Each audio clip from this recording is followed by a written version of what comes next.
Welcome to the Full Court Entertainment Podcast. I'm your host Sheldon Moore. That's my guy Charles Jackson. How you doing, brother? Yo, what's up, broski? How you feeling, man?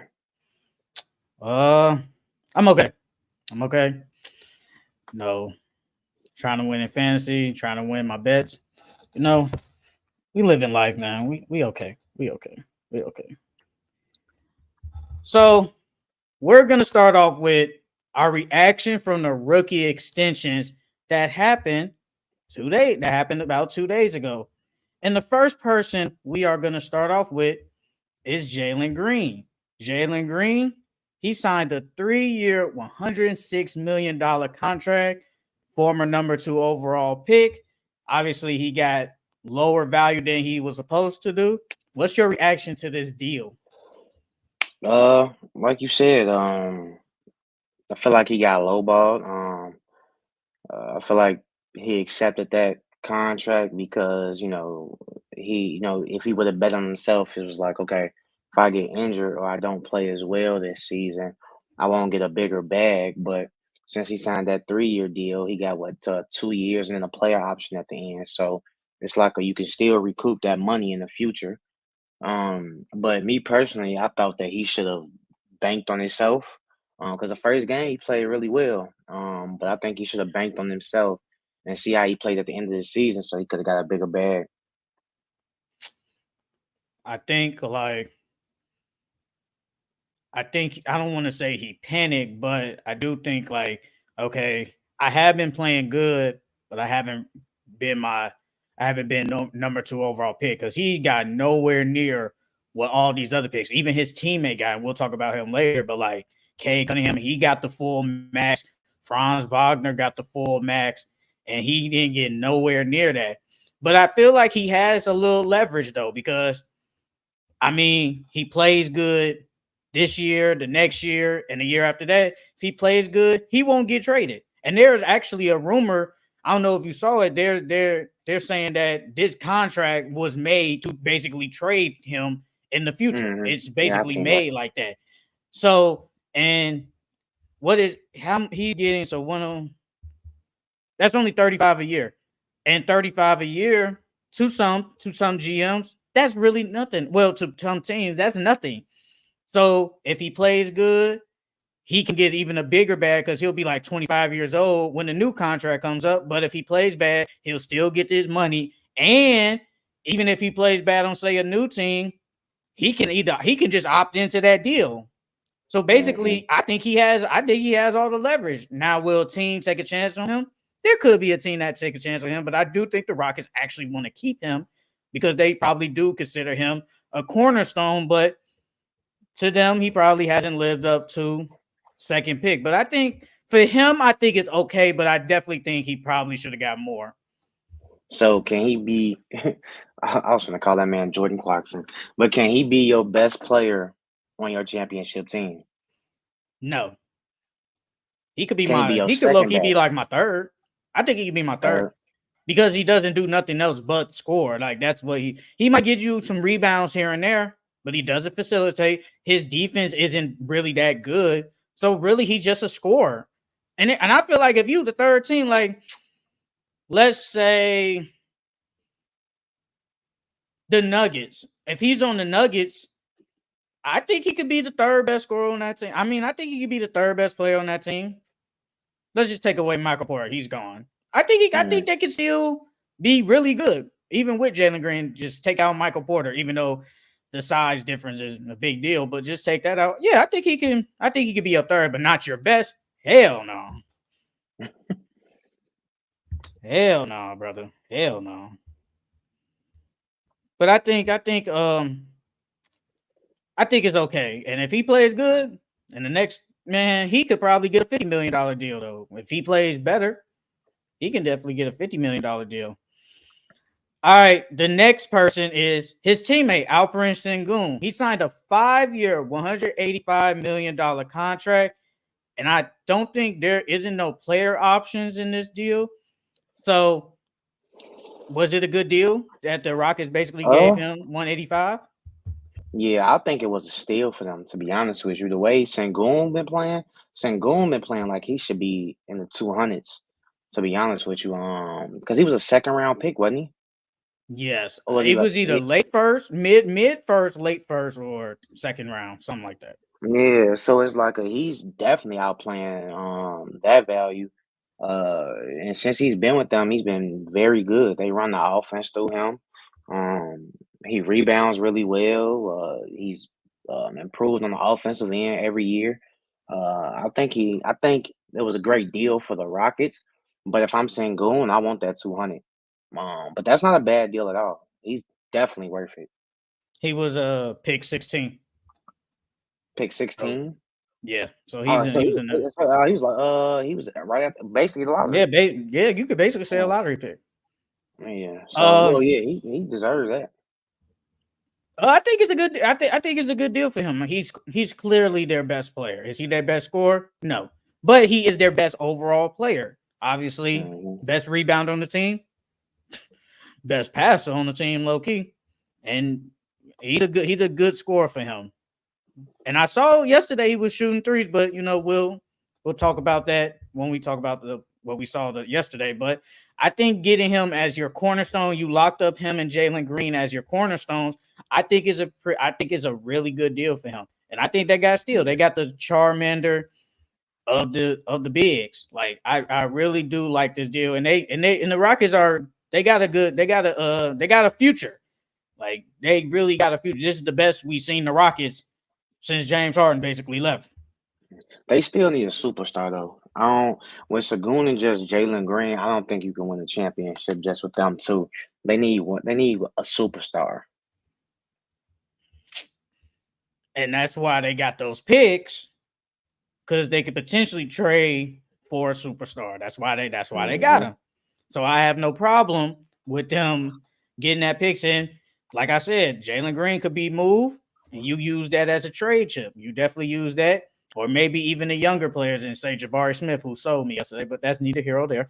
And you got Reed Shepard, you got Ken Whitmore, Tyree Eason. Like they got a lot of people you would Man trade Thompson. for. Yeah, man, Thompson. So like they got a lot of people, but I like the deals that they did for their team. They're saying this is our core. Now let's see what you guys can do. And I'm glad they got their money. I'm glad they got their money.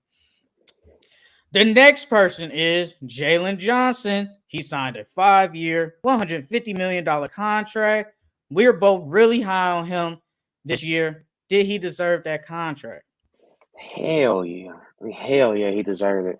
And then I think this year he's gonna take the next leap. So if we being honest, well, it's going off the production that you've had already, but after this year, I think he's gonna be worth that 200. So them getting them from 150, that's a great steal for them because he's gonna excel this year with him and just Trey.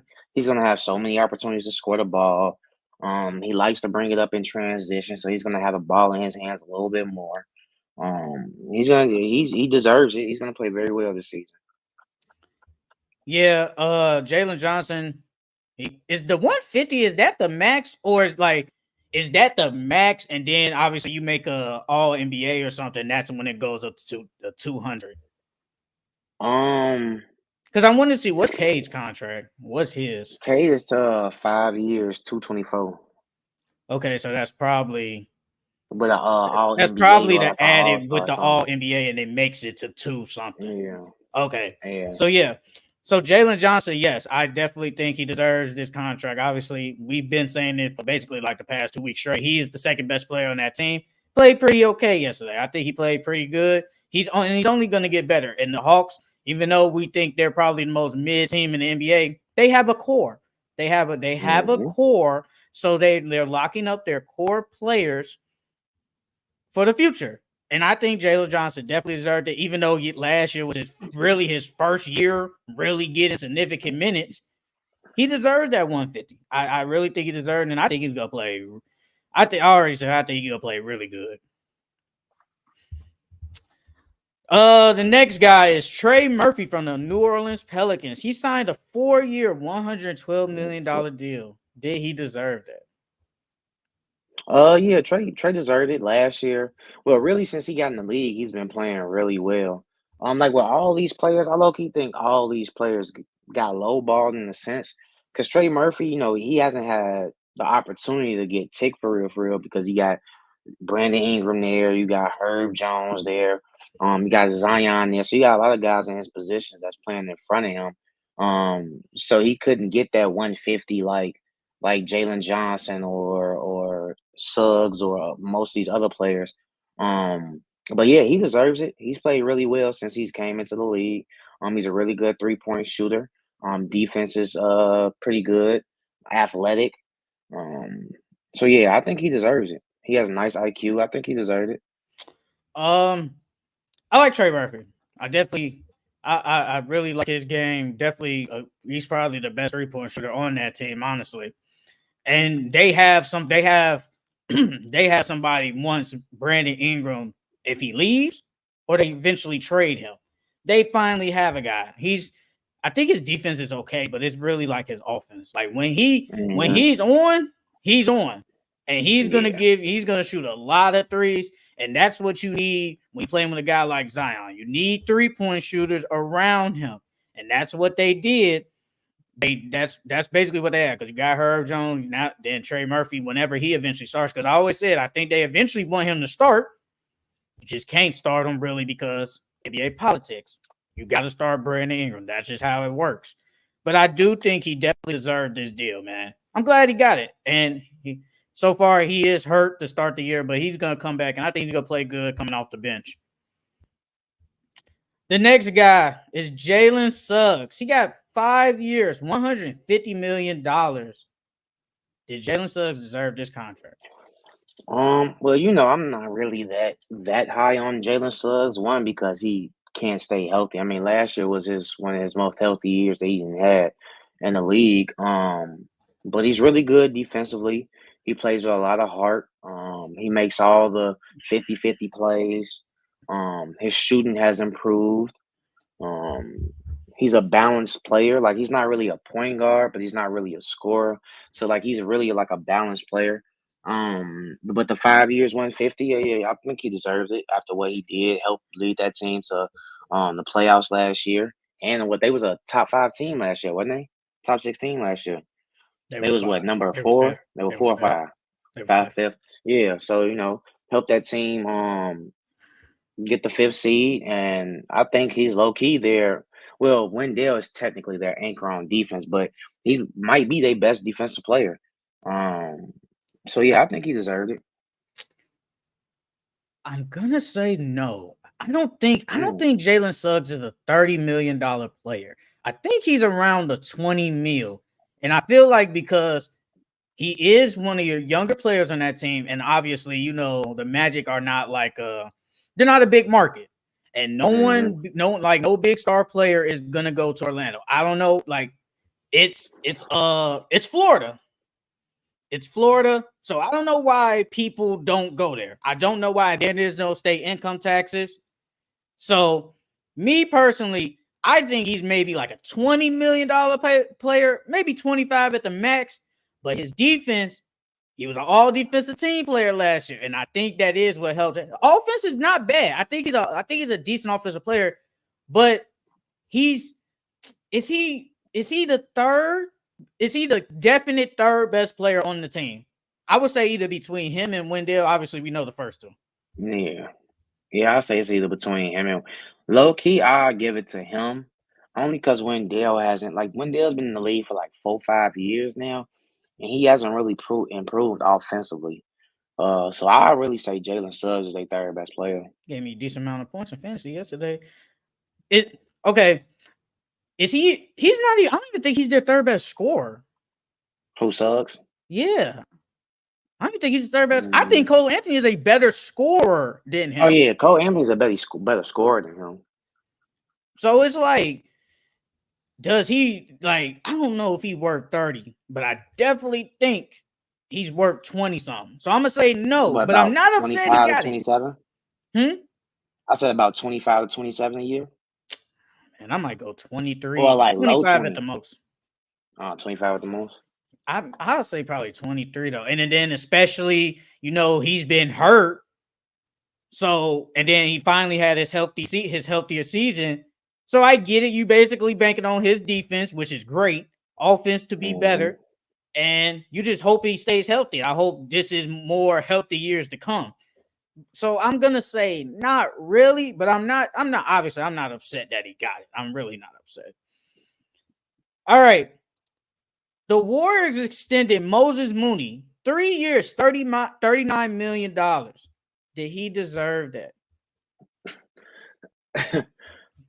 To be honest with you, no. The man don't even see the court.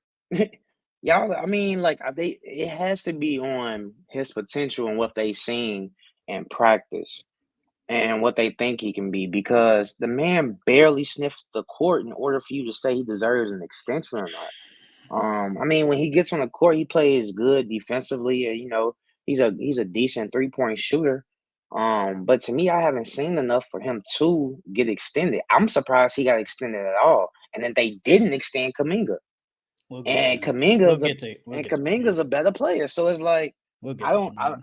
I don't think he deserved it. I think they should have not extended him and gave him like a prove a year, especially since he's gonna get more tick this year. So nah, I don't think he deserved it. I'm gonna say no, and I feel like it's not really his fault. I think just Steve Kerr just doesn't play him enough. So I feel like maybe they see what they see in practice and stuff like that. You know his game and like you said potential. So I they know more than us, but what we see on the court, I don't see it. I thought they would literally just let him go into restricted free agency and just say, go see what somebody get you. But they gave him 13 million a year. Hey, I'm happy for the man. He got his money. He good. But do he deserve it really? Not really. Not I'm gonna say no. I think Moses Mooney. Now we're gonna go to his teammate, Jonathan Kaminga. They didn't extend him, and there was reports saying he wanted more than the 30 million a year. What? And I remember like a month ago, I think you said they should retain him. I think you said that you should sign him. Yeah, they should have offered him the extension, but wanting more than 30 mil, right? You have, I mean, granted, Steve Kerr was in your way and you had to force your way to get more minutes. But even within those minutes that you got, you didn't show that it wasn't reports like he wanted like 50 or something like that. It was like close to like wasn't like 50 mil he wanted What? a Who? year for his extension because he wanted more than 30. I think they said he wanted like 50 a Kaminga? year.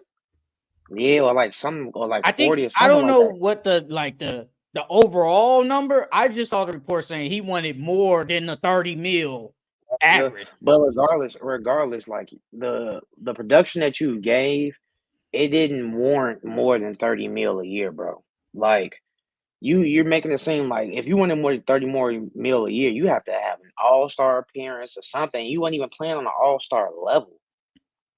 So I think he should have they probably did give him a contract, but he declined it. Yeah, But he I'm looking at it right now, bro. It definitely says they reported that Warriors were willing to pay somewhere near the 30ish mil per year range and didn't want to go beyond that. yeah, bro, he should have took that. He should have took it. He should have took it.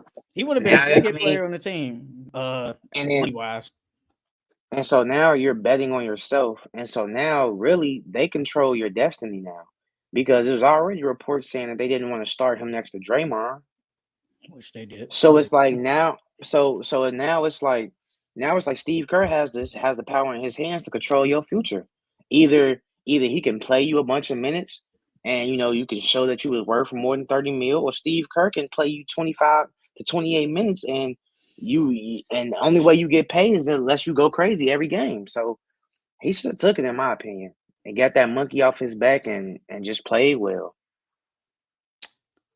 I I don't think they should have gave it to him because it's a really small sample size.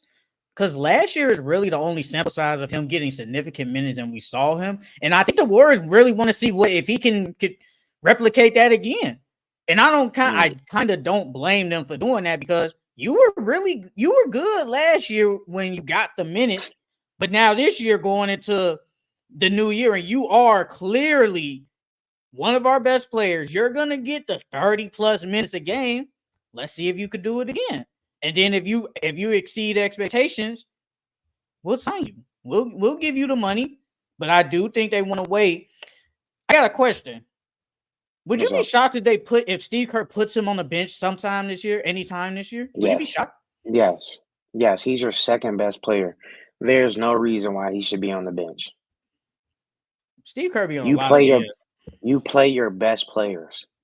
Every coach, every great coach knows that you play your best players. He does not deserve to be to deserve. He does not deserve to come off the bench, bro. Steve Kerr be on a lot of BS. I actually wouldn't be shocked if he did do it. I really wouldn't. For some, man, Nah, you ain't lying. He he benched he Jason Tatum, so yeah, he was on BS for that.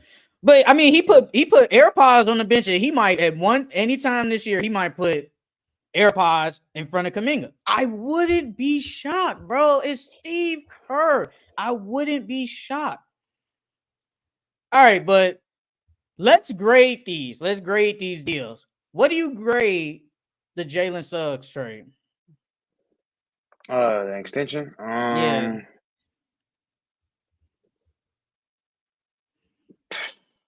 I'll give it like a C.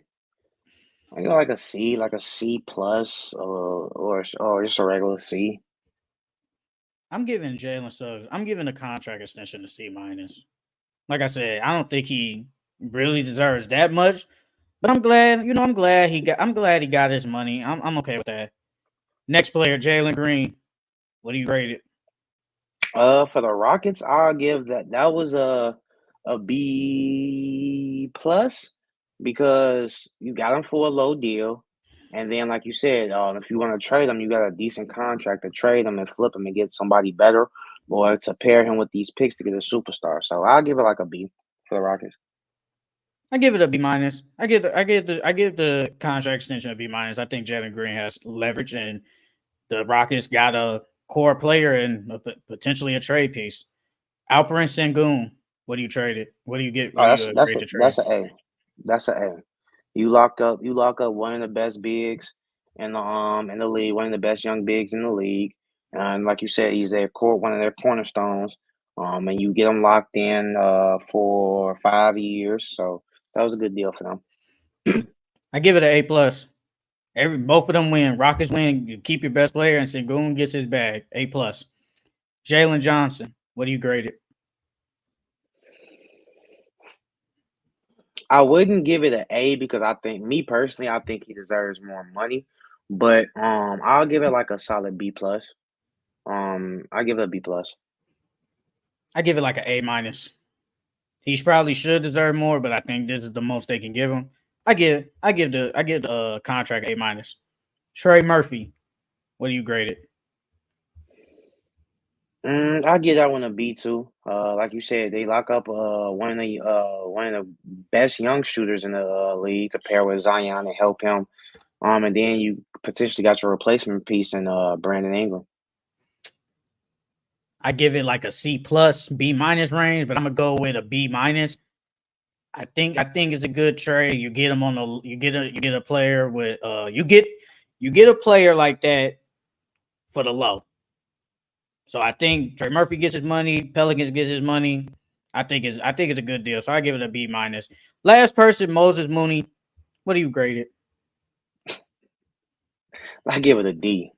I give it a D. I don't think they should have offered him a contract extension at all. I'm gonna give it a D. I'm gonna give it a D. All right. Well, this is the last I'll say person. We don't need to talk about it. Corey Kispert signed 4 years, $54 million. What do you grade it?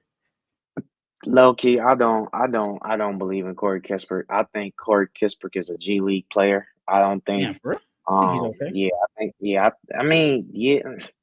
For I four think years, he's I mean, decent. 4 years I think and he's 50 okay. more than 54 mil, that's a cheap deal.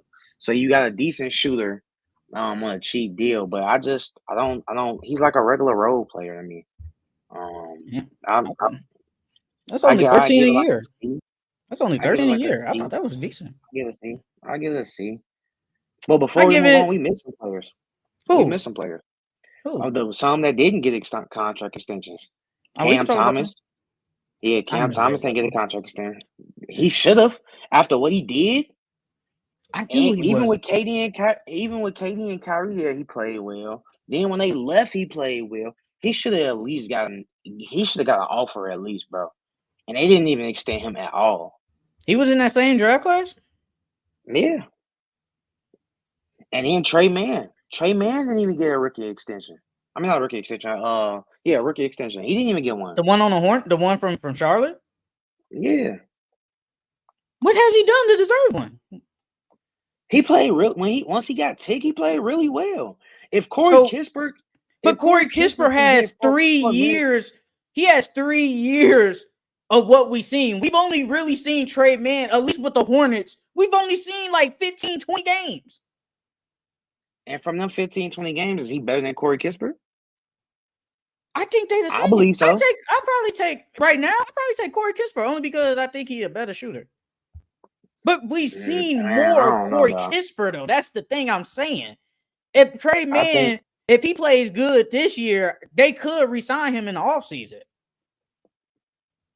I think this is Luke Dort all over again. You going off of this small sample size and just gonna pay a dude. And look what Luke Dort has done. But what he's played really well for OKC. And did they sign him right after that though? That's what I'm saying. But with Trey Man, bro, from what Trey Man has shown me in that small sample size, he's played better than Corey Kispert. And I think he's a better player than Corey Kispert. If Corey Kispert can get 13 mil a year, Trey Man can get at least 10 to 13 to 15 mil a year as well. I have no problem with that. I'm just surprised that the Hornets didn't even offer him something, because last year when LaMelo went down, he played really well for them. But it's only a 28-game sample size, though. That's what I'm saying. It's 28 games. It's 28. So let's see if he continues. Obviously, he's not going to drop 24 every night, but let's see if he plays good, and then we can sign him. Maybe they signed him in the middle of the season. Even when he was in OKC, he still showed flashes. So you've seen him play throughout his years in the league. So it's not like he's been riding the bench and then all of a sudden he got traded and just started playing. No, we've seen what he can do since he was in OKC. So we've seen flashes in 28-game sample size for him. Okay, what would you offer him? Let me just say that. What would you offer him? I would give him the Corey Kispert deal. I would give him 13 mil. I would give him 13 a year. I'd give him the Moses Moody. 10 to 13 a year. Or the Moses Moody. That's fine too. I gotta wait and see. I can't go off of really a 28-game sample size.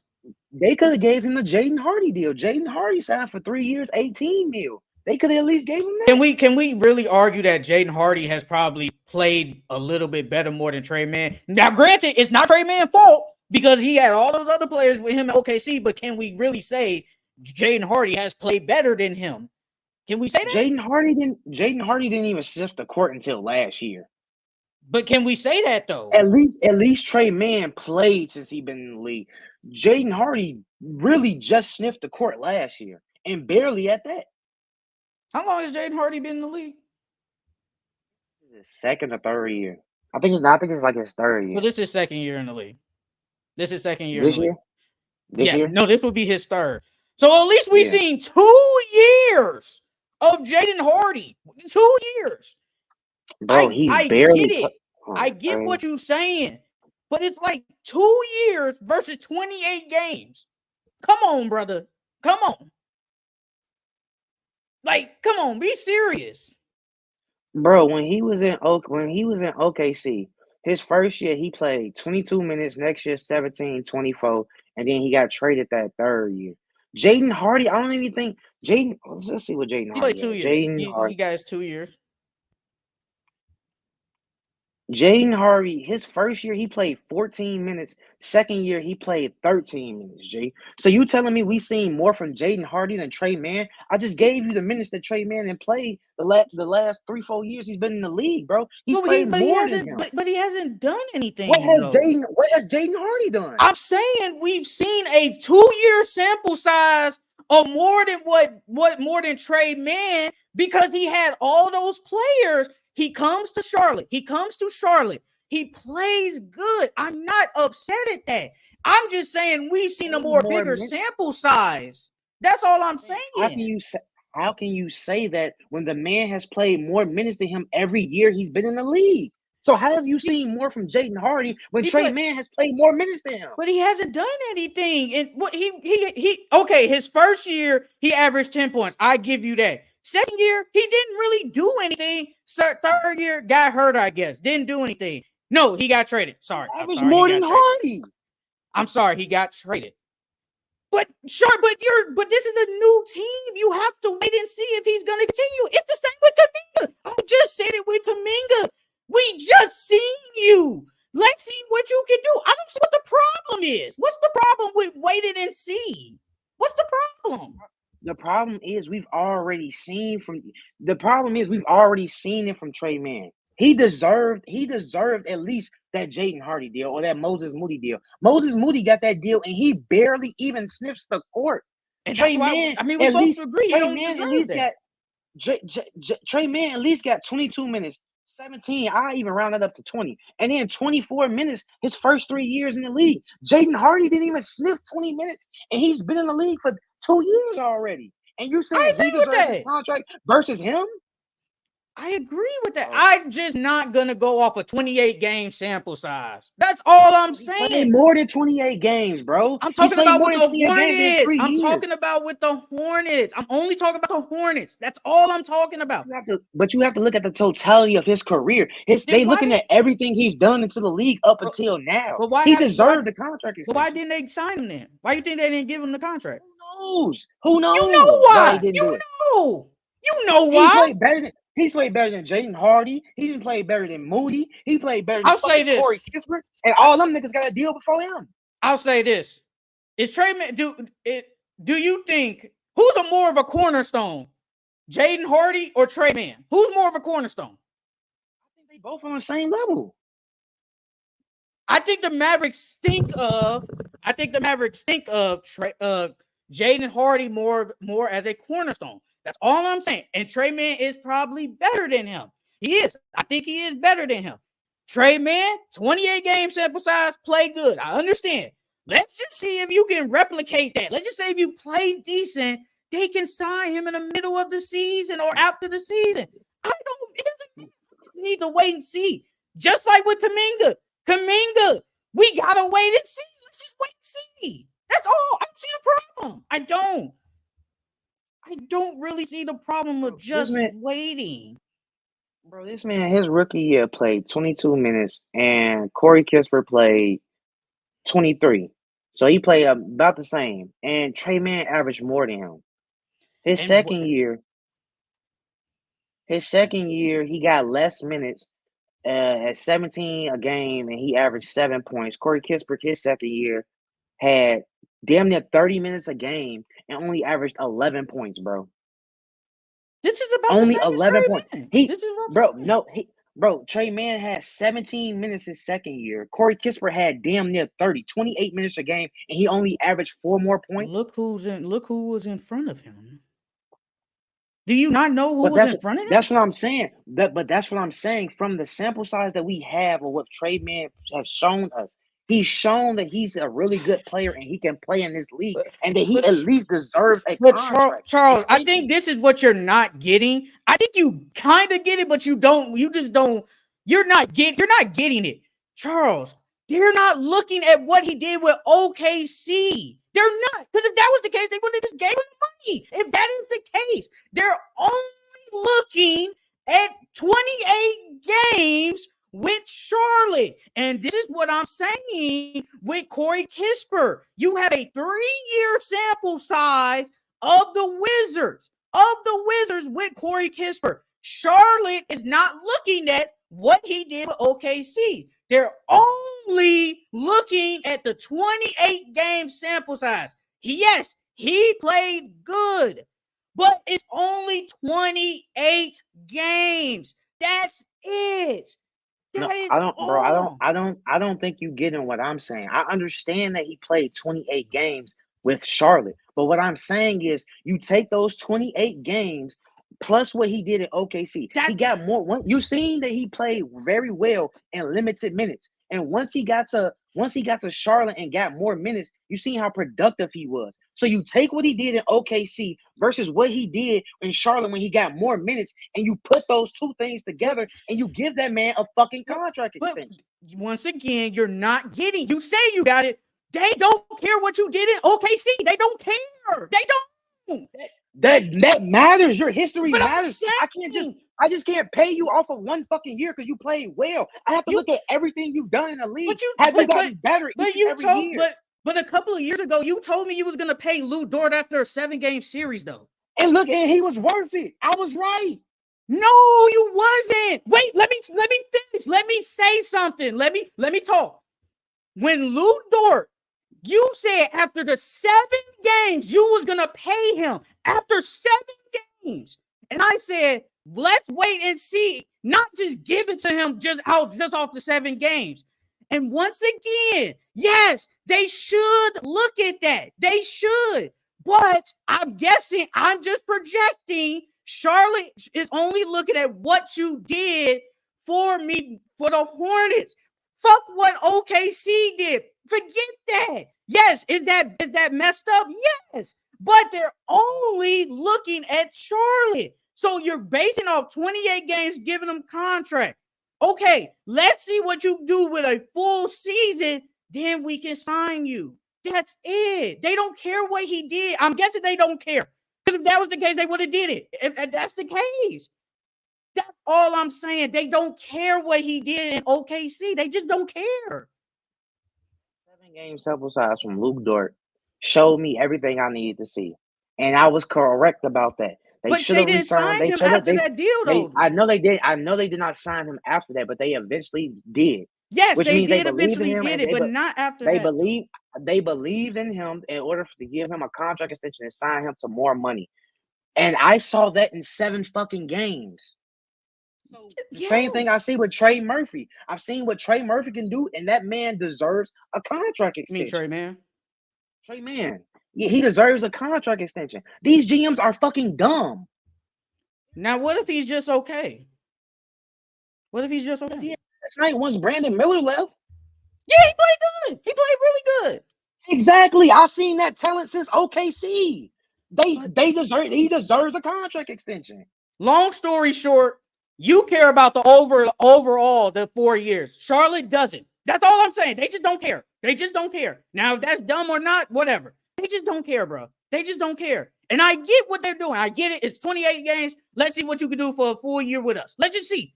Let's just see. Oh, what you did, OKC, who cares? That's all I'm saying. But I agree with you on that. They probably should look at overall sample size. But what I'm looking at Charlotte, they don't care about that. They just don't.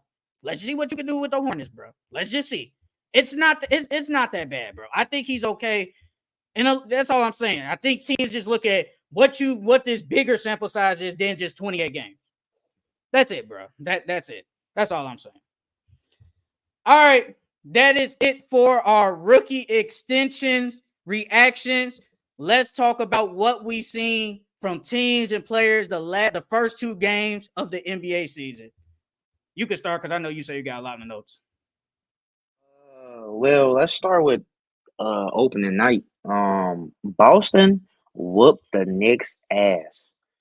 I don't think anyone expected.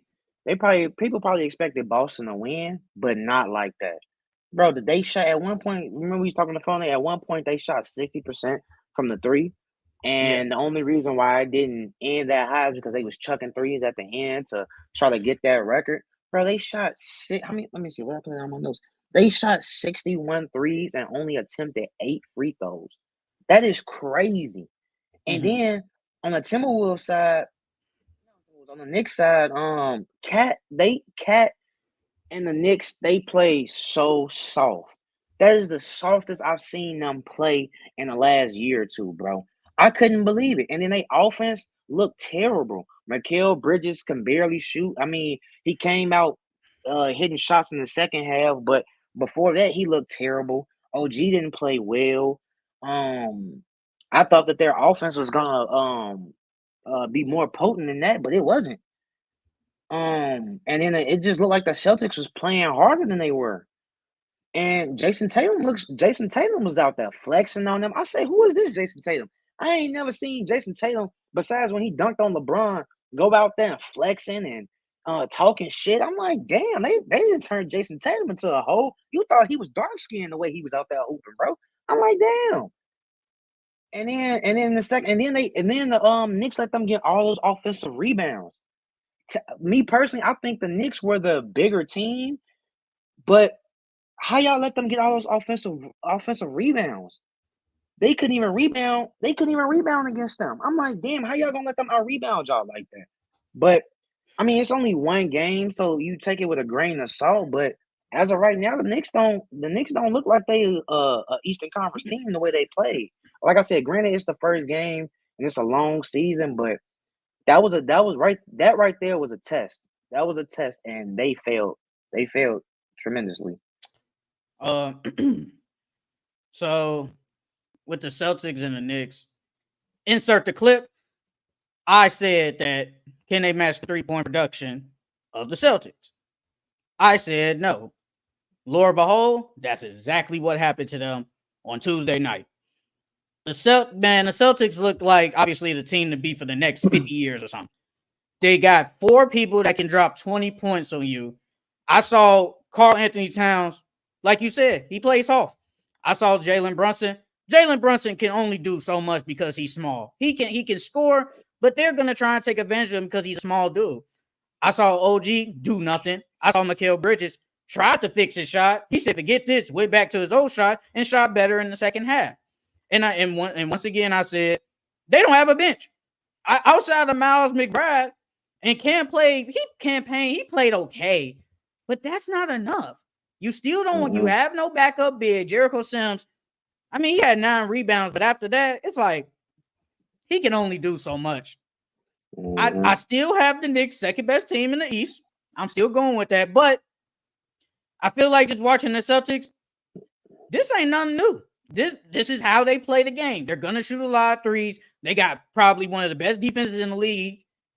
What can you do? If they shoot like they're not gonna shoot like that, but if they knock up at least 20 some threes, you're gonna lose. It's simple as that. The Celtics look like the team to beat, and I feel like nobody's gonna stop them. I saw Jason Tatum clearly send a message. Clearly, man shot 8 threes. I think he shot like 80% from the field, something like that. The man was on the mission. He was the best player on the court, and he showed his all around capabilities yesterday, Tuesday night. And Derek White, Drew Holiday, and Jalen Brown still shooting threes, still getting to the rack at will.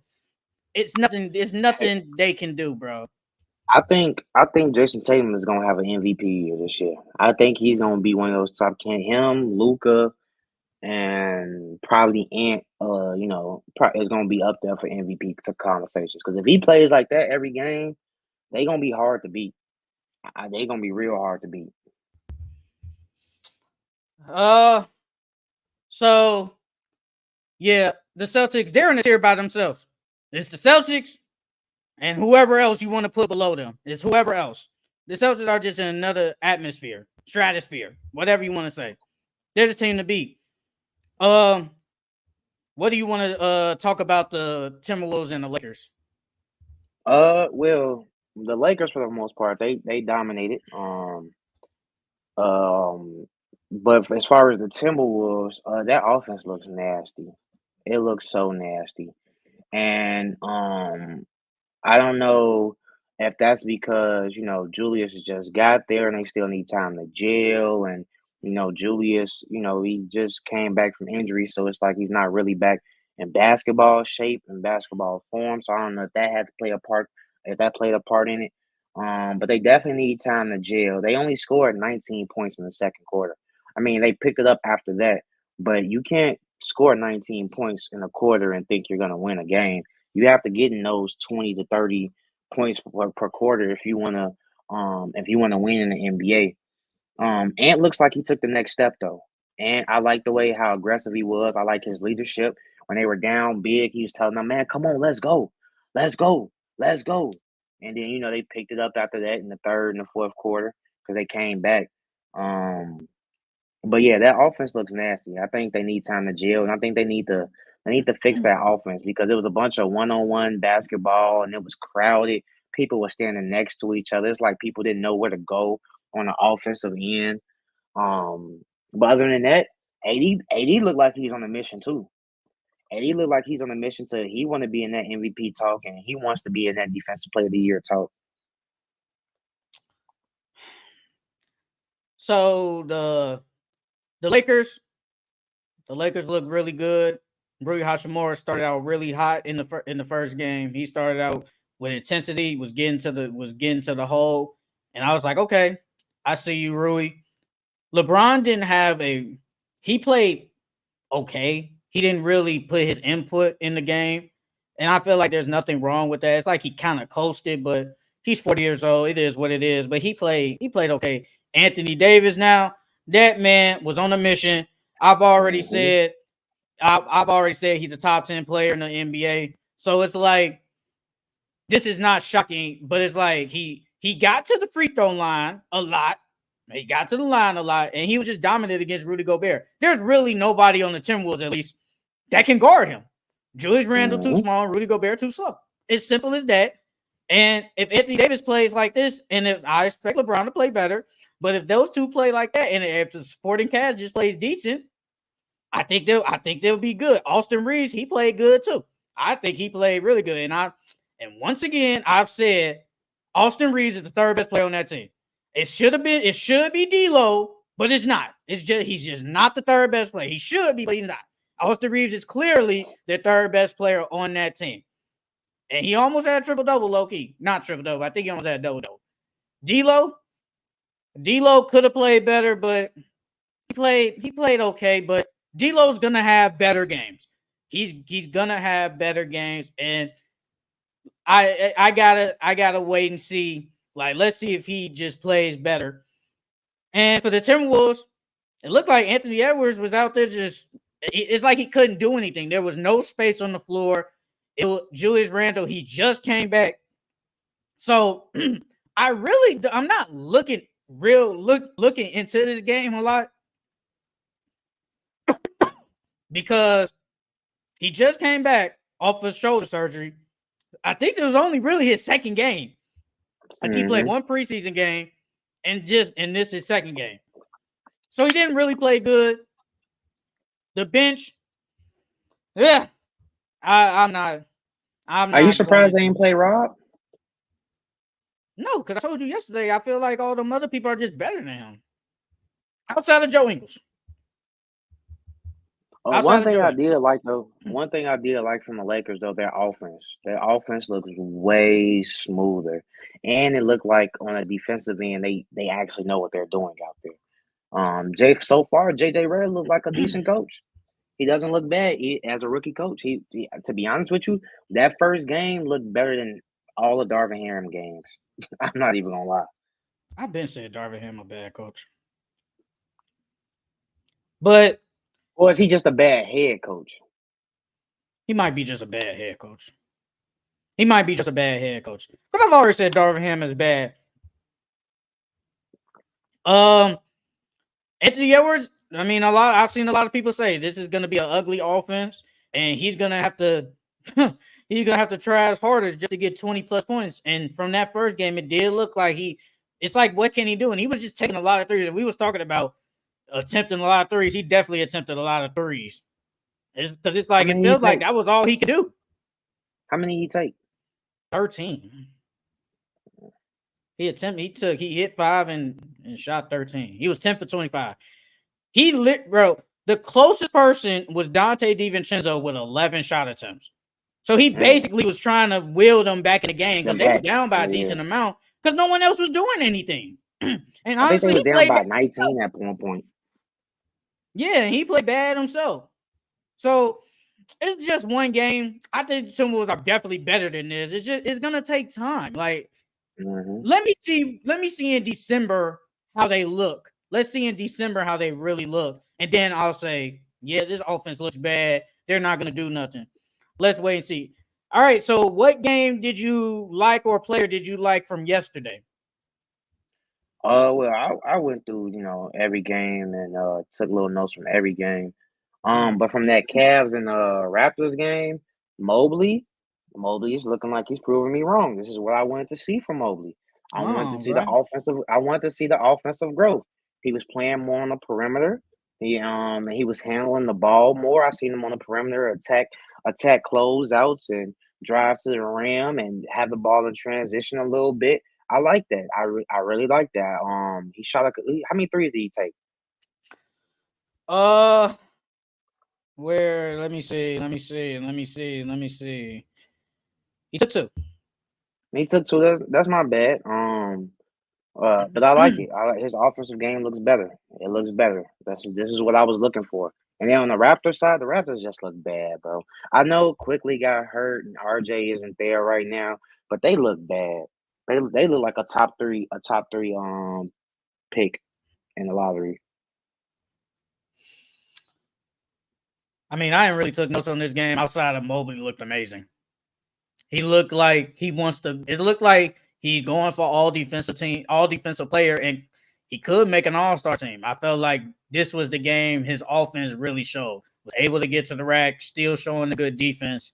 Like Mobley just really looked amazing. Mobley looked like the best player on the team. Obviously, it's Donovan Mitchell, but he looked Hmm. like he was the best player on the team. Really looked like he was the best player on the team. So a game that I saw that I was looking at really was that Magic Heat game. I saw Paulo. Hey man, this year 3. Yes, he looks like he could. I'm not obviously it's too early, but he can go into that top 20 conversation of being the best player, top 20 player in the NBA because he can get to the hole. His shooting is gonna get better. He's already the best passer on the team, which is crazy.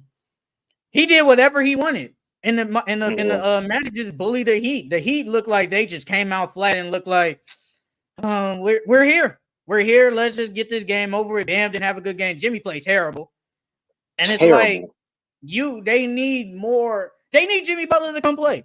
They need Jimmy Butler to play. And this is the contract year. This is when you're supposed to play most because you say you want to stay in Miami.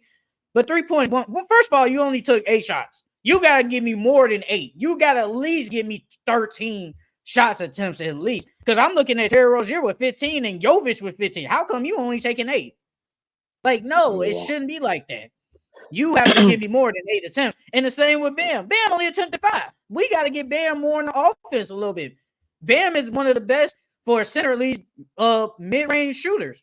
Let's get him into the action. So the Miami Heat got to play better, but I like what I saw from the Magic. Two players went off. Wendell played a decent game. He was rebounding. I mean, I ain't gonna cap. They killed them on the boards, 57-41. I mean, the Yeah. Magic just look like the way better team, and I'm already not high on the Heat anyway. So I Yeah, the mean, Heat, the Heat, the Heat roster need help, bro. That roster is terrible. And then as far as the Magic, Paulo looked way better. Um, way better. His shot looked way better. France looked a lot better. His shot looked better. And then with the addition of KCP, they offensive sets look way better. Like it's not just one player going one on one or just pick and roll basketball. They're actually setting off ball screens and people are cutting and there's a lot more player movement. So I like what the Magic have done. I think that I mean we've been saying it all off season with the help. I mean with the addition of KCP, their offense would be a little bit better because they got more shooting. Um, but the Magic look really good. The Magic look really good, and if Paolo keeps this up, they can. They might be able to push for a top 14, maybe even 3, if Paolo keeps and Franz keeps this up. Because they defense is there. It's just they mhm. offense needed work. And if them two keep this up the entire season, they can push for that third, fourth seed. uh, another game. I know we can both talk about it. The Pacers and the Pistons. What you Yeah. see? The Pistons look really good. JB Bickerstaff, I expected JB Bickerstaff to get those poise playing. They defense looks good. K looks like he took a next step.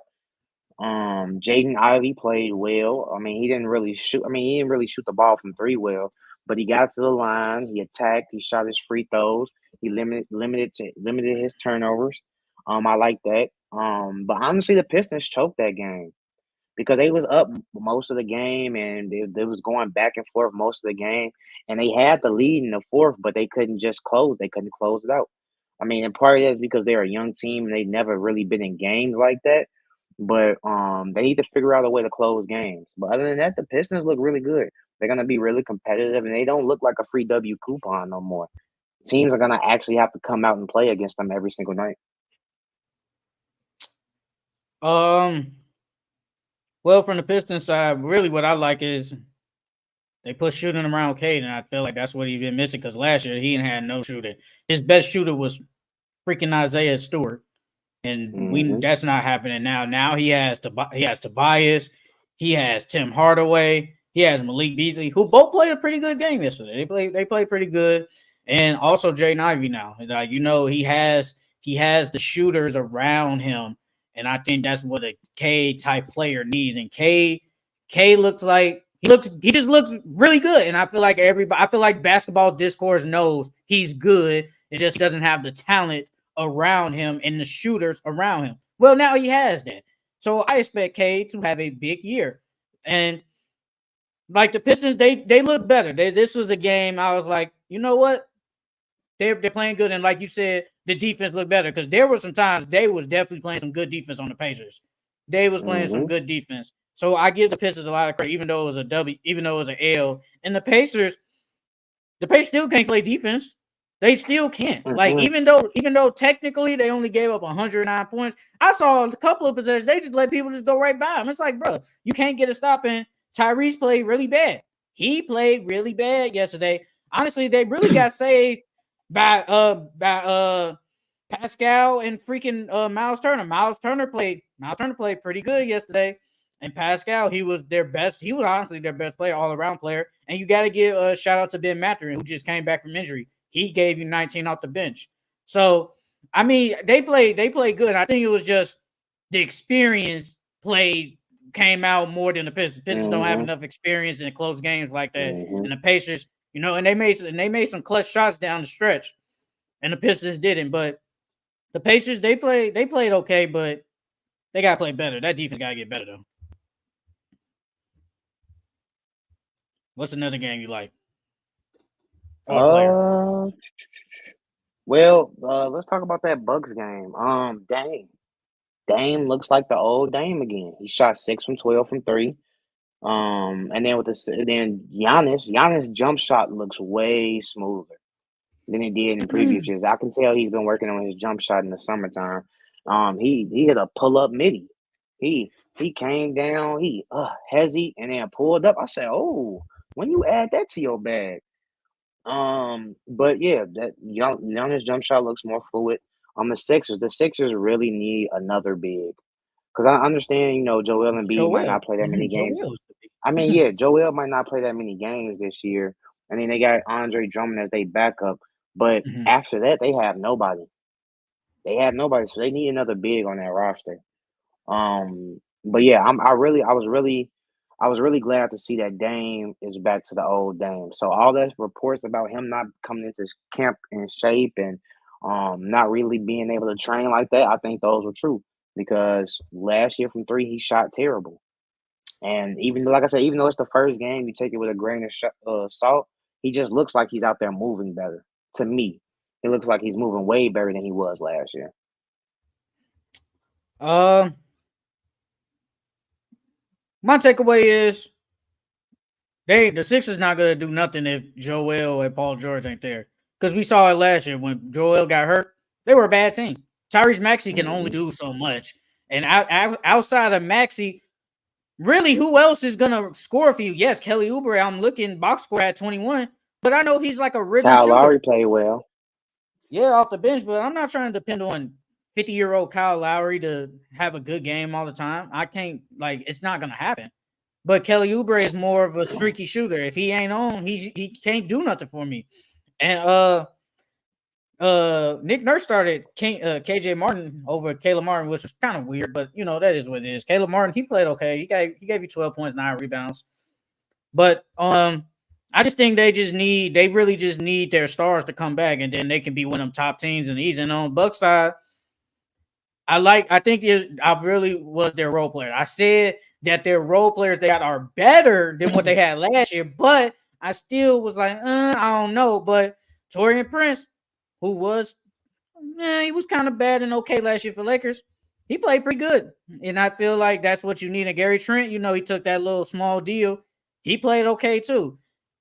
I feel like the Bucks they are going to be at the top of the East. They're gonna I already have them at 4. I think they're like the fourth best team in the East. So they're always going to be there. Dame and Giannis, as long as they're healthy, they are a championship contender. But you got to get there. But it is only one game, and also they played the Sixers without two of their best players. So it's like, can I really judge on it? I can only kind of judge from the Bucks side. They just look better, but overall though, it's the against the Sixers when they only have Tyrese Maxey. He basically had the ball haul just to try to make the game competitive, and it really wasn't even competitive. Mm-hmm.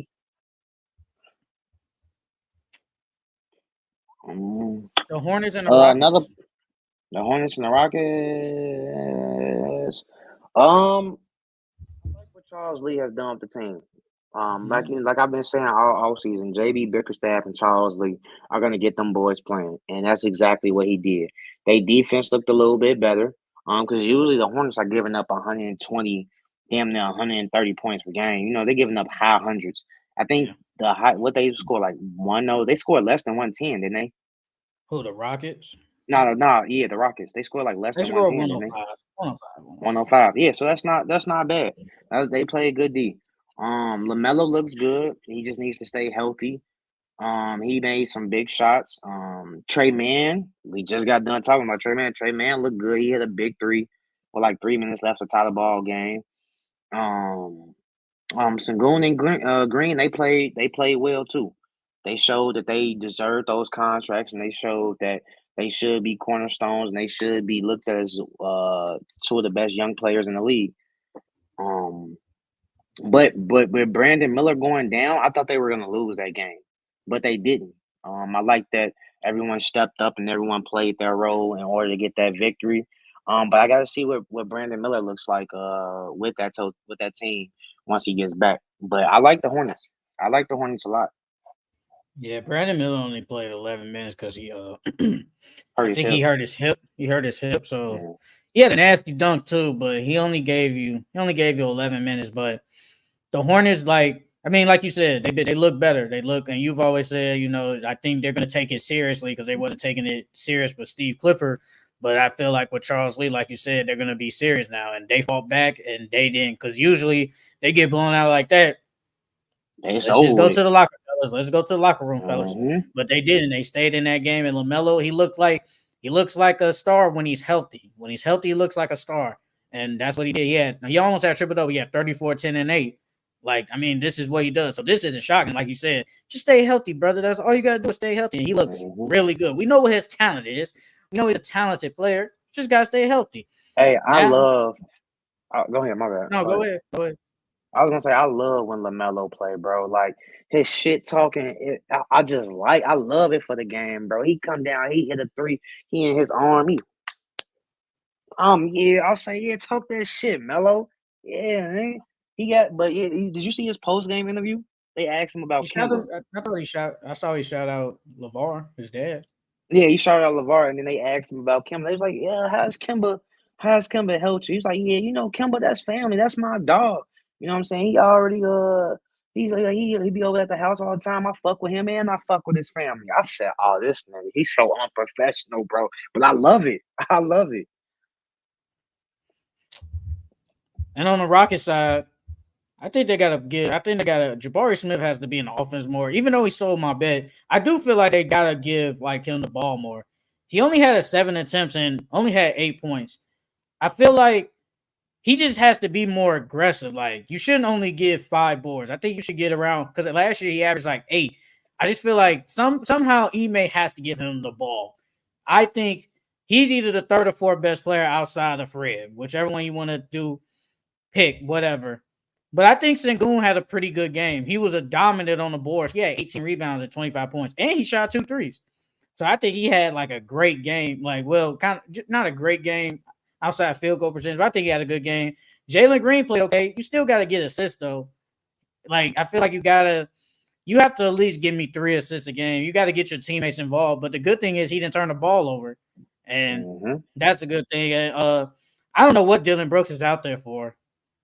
He's not. I don't think he's good, honestly. Like, what is he out there to do? Like, if anything, might start. You might have to start him in. Should maybe or Cam A Whitmore. man look good too. A Yes, he man did looks good. really good yesterday. Either him or Cam Whitmore. Start one of them. Because I don't know what is he. I don't know what he does. He just it's like he's just out there. He's out there to foul. He's out there to foul, bro. He's supposed to be out there to foul and play defense, and couldn't do that.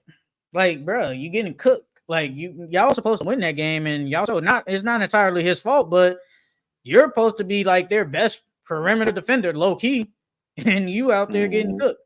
So, I mean, the Rockets, I still think they're gonna be definitely a good team, but Hornets, they definitely look better. They look better. Oh, what team? What team? What person you was about to say before I said something? Ingram, Brandon Ingram. I like the way that Brandon Ingram played last night. I think his trade value went up because in the playoffs he got shut down by Luke Dort. And they were talking about him. The media was talking bad about him. But after his performance, his first game, even though Zion was out, so he had to be more aggressive. I think his trade value went up. I think that if he keeps playing like this before the trade deadline, he can go to a decent team because his contract is almost up, and he got like a year This is left. last year. Yeah, so play with your contract year. You can trade somewhere and you can re-sign. He played really well. He played really. I like that. And then the Pelicans, they need a big, bro. They really need a big. And the only reason why they didn't get destroyed last night is because they're going against the Bulls. That's literally it. And the Bulls, they look like a lottery team already, and it's the first game. Cause ain't no way y'all that game should have at least, even if y'all did lose, that game should have at least been competitive, and it wasn't competitive at all. Zach did what he was supposed to do. Vucevic played okay, but this team looks like a lottery team, bro. Uh, they do. The Pelicans do need a big, but I think Misi played okay. Rookie first game, I think he played okay. He had 12.7 rebounds, and I think he had 2, 3 blocks, something like that. I think he played decent, but yes, they do need a big. And I feel like I said it. I think I said it last week or the week before. I said it's gonna be gang rebounding because Dejounte had 8 boards and Brandon Ingram had 7. So I think it's just gonna be gang rebounding. But the Pelicans look like a good team, and they didn't even have Zion. And once Zion comes back, obviously he's gonna be the focal point. And we're gonna see what this lineup is gonna look like, and whenever Trey Murphy comes back. So the Pelicans I really mean, got a good team. Hmm? Dejounte too. Since he fractured his left hand, he's gonna be out for a couple of weeks. Yeah, I figure he's gonna be out. He's gonna probably be out for like a month or so. But yeah, he almost had a triple double. Like, I mean, he had 10 assists. He's like he even said it. He said they're putting me in my natural position, which is a point guard. That's what he said. He's gonna be the point guard. But obviously Zion hasn't been here, so we really don't know what they're gonna do unless they just let Zion, just be like a power forward, explosive power forward, and let you really just be the point guard. We still gotta see that. But the Pelicans look good in the Bulls. Yeah, I kind of agree with you. They do look like a bad team. They really look like a bad team. Zach did what he had to do, and Zach looks like a good player still. And people are saying, keep playing good so his trade value go up, and then we can flip you. Like the Bulls look like they're gonna be bad. Like they really look like a bad team. And I'm looking now outside of Io and basically 15 minutes of Lonzo. This bench ain't good. It's a bad bench. Like Jalen Smith coming off the bench give you 15 points, and I expect more from like Montes Buzelis at least, even though he only played 5. But Io, he didn't play really good, but the Bulls just look like a bad team, like you said. This is a bad team. They are definitely probably going to be in the lottery. They're definitely going to be in the Hey, lottery. with Dejounte Murray being there, do you think Zion is still gonna average like the same amount of rebounds? Because DeJounte, he likes to rebound. DeJounte is effective, like you said, he's playing his natural position of point guard, but he's also more effective when he gets the rebound and he grabs and go. So, do you think that he might be the leading rebounder over Zion, or do you think that Zion was even? Because I think Zion averaged like 6 rebounds. Do you Yeah, think he averaged about the same or a little bit less? I think about the same. 6, About 7, the same. 8 at the max. If DeJounte is the leading rebound, that's pretty sad. I'm not gonna lie. That's It pretty sad. is. That is really It is. bad. And then as management, you gotta look yourself in the mirror. You really gotta look yourself in the mirror if that's the case. Um, the Hawks and the Nets. I was gonna say, yeah, we gotta talk about your boy Ben Simmons. Ben Simmons look good, bro. He look good. He looked like a little rusty because he had 6 turnovers, but other than that, he looked good. He looked good. I like the way he played. He did a little bit of everything. I mean, I would love to see him get double digits, but he looked good. Cam Thomas, he played really well. Like you call him a certified shot chucker. But if he didn't do that, that game wouldn't even have been as close as it was. Um, on the Hawks side though, in order for the Hawks to even be in a game every single night, Trey has to drop 30.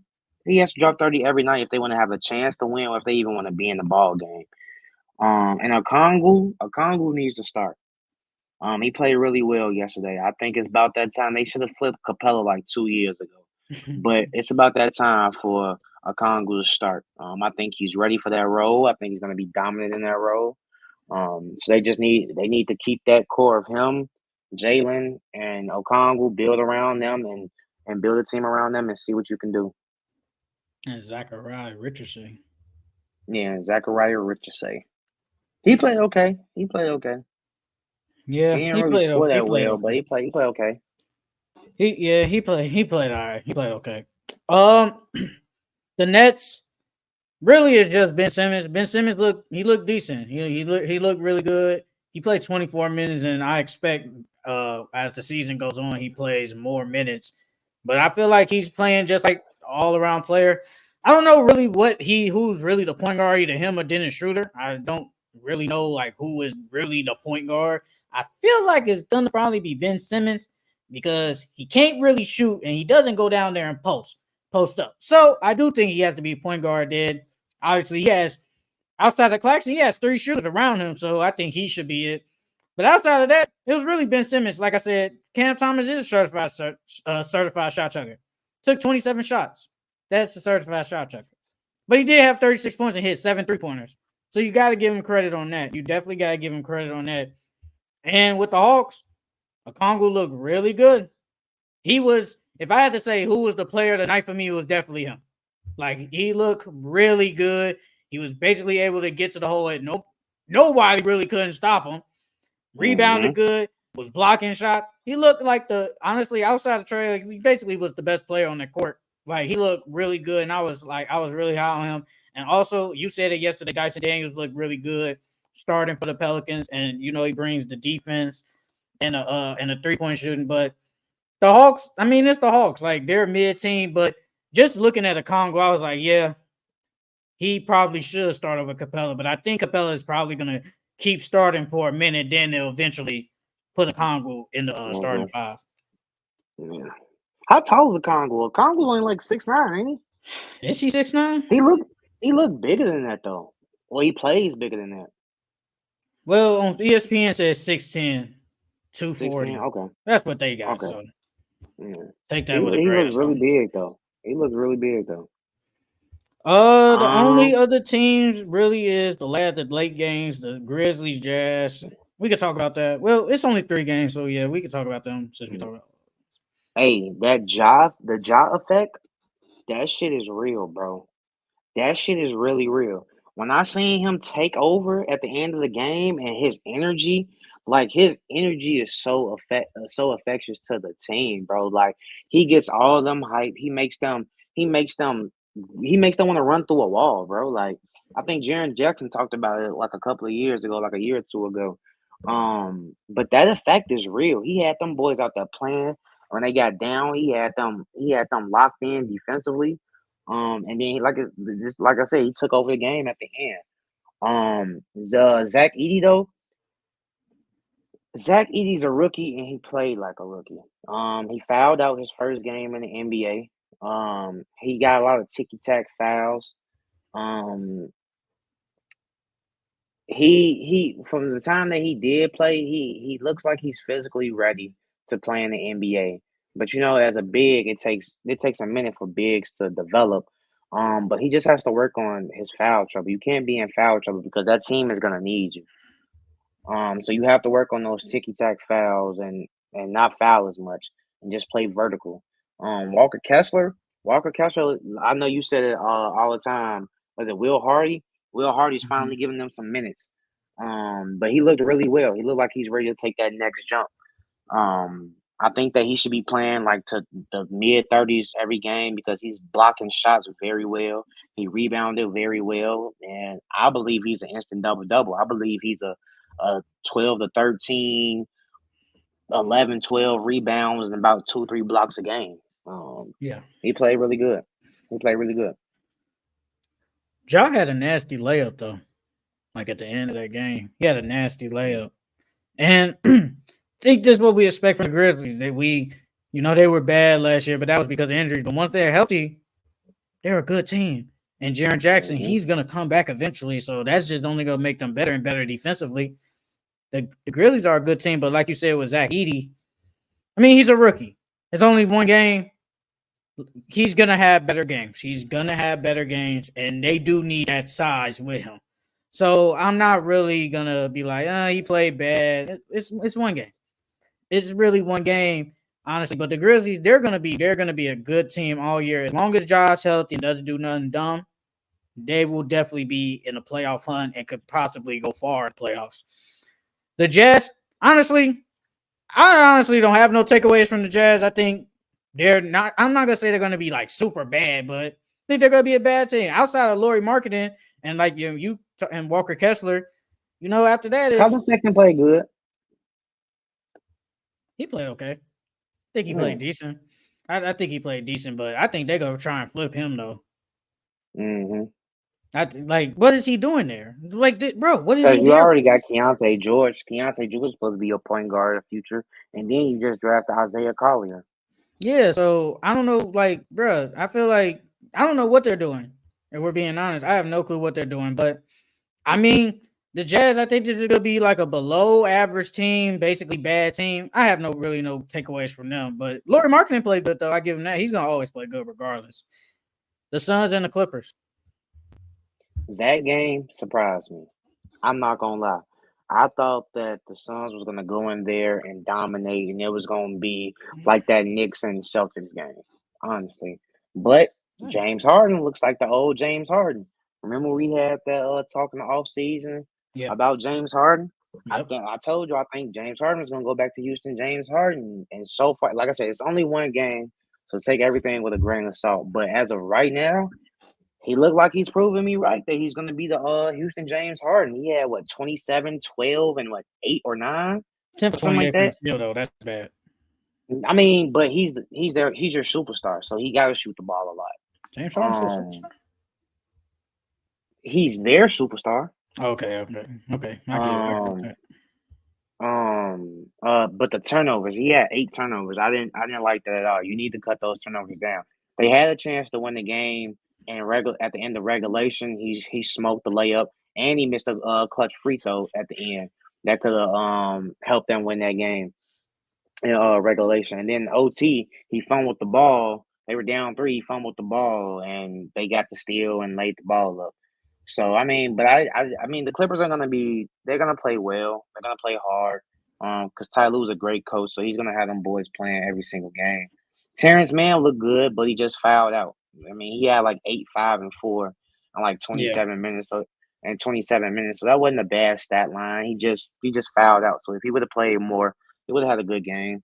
What else did I put? The Suns' offense looked smoother with Tyus Jones. And Mike Budenholzer, um, he made that offense looks like it's running smoothly. I know Devin Booker fouled out, but KD and Bill they unlocked Bill. Mike Budenholzer unlocked Bill.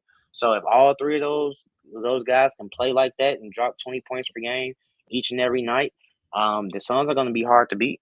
They're going to be really hard to beat. Do you think the Suns are the team that can match the Celtics, Hell no. even with Hell no. KD, Book, and Bill? No. I saw them play them last year and they got smoked. Hell no. I mean, but this is Hell a no. different team now. This is a different team now, No, bro. they can't beat. No, they can't match it. No, no, no, I no, mean, no, you no. got Because you know KD and what the Tatum. difference is? They're not What's as the difference? physical. They're physically better than them. No, no. I mean, I don't know. I think it'll be a good game this year. They will I beat think them dudes in because probably 5. I saw the Timberwolves and I picked the Suns to beat them. And they got like swept. again, first off, the coaching makes a very big difference in I playoffs, agree. bro. That makes a big difference. And then they didn't have a point guard to help them run their offense That's last very year, true. and their offense looks better. So I mean, were they supposed to get swept by the Timberwolves? No, they wasn't supposed to get swept. But this is a whole new team, bro. This is a whole new team. Bro, if the Suns, mind you, if they're going to beat the Celtics, they have to match the intensity. That means Bradley Beal has to come to play. Devin Booker has to play good. He plays decent. He plays good in the playoffs, and Kevin Durant. And if one of them don't play good, it don't matter. You gonna need all 3 of these dudes to play good. The Celtics, majority of the time, all 5 dudes play good.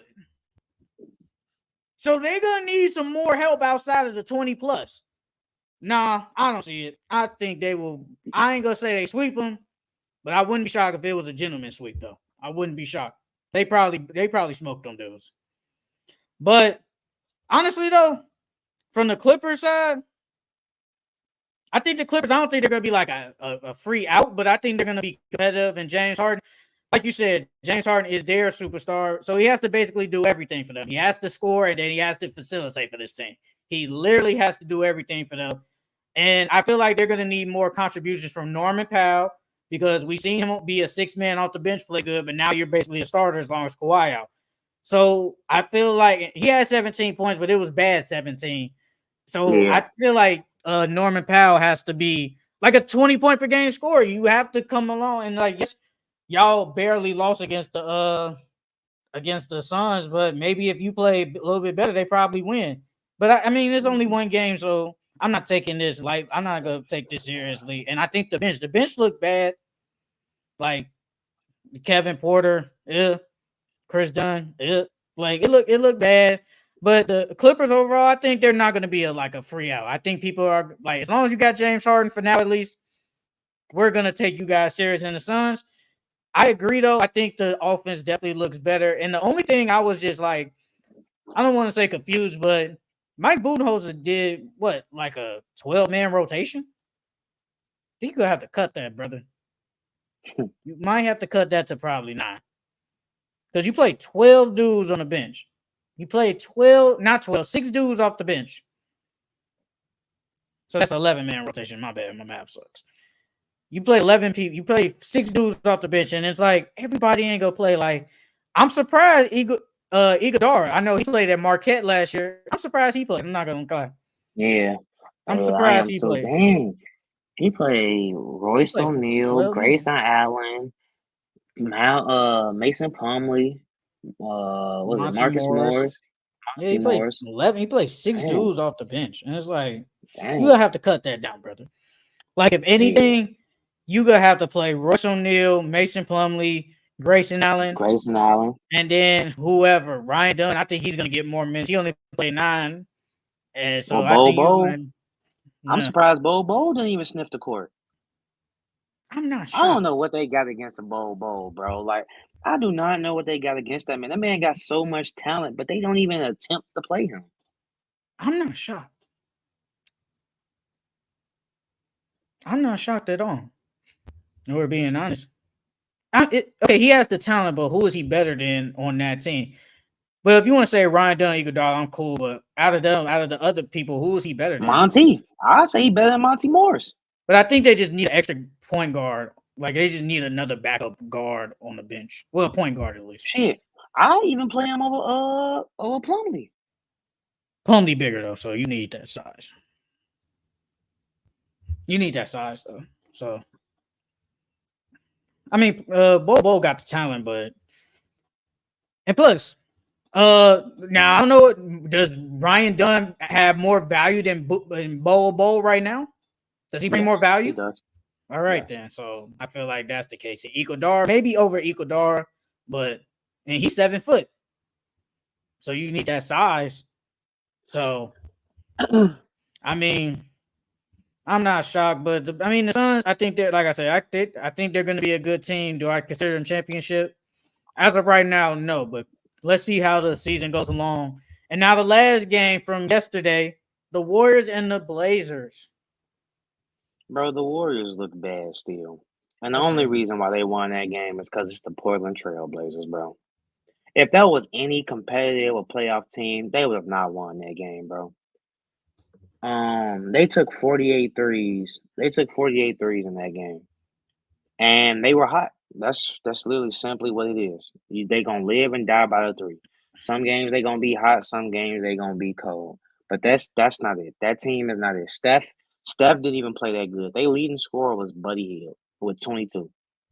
And Steph almost had a near triple double, but I don't think Steph's gonna do that every game. And even if he Mhm. does do that every game, that's not gonna be enough. It's not gonna be enough for them to win. Um, I was looking forward to seeing Scoot hoop. Scoot played well. He had 22 points. Yes, he did. He I don't think he hit not one three. I think it was like 0 for 5 from three. Yes, he did. Um, and then he played well, but he missed a bunch of easy layups and easy dunks, bro. I was watching that game. I'm like, bro, you were one of the most athletic guards coming out, and you're missing the easy point blank dunks and layups. So that surprised me. But he looks more comfortable on the floor though. Even though he played in the G League, you would have thought he would have played better that first year and looked like he belonged on the court that first year and comfortable on the court that first year, but he didn't. But this year he looks more comfortable. Like I said, it's only one game, so you take everything with a grain of salt. But he looked more comfortable on the court. He still needs to work on his jump shot though. His jump going 0 for 5 from three, that's not it. You gotta give me at least one or two. So he still needs some work on that jump shot. But the Trailblazers, they still look like a bad team, even with the additions of Danny. Danny played good. But he still doesn't that team still looks bad.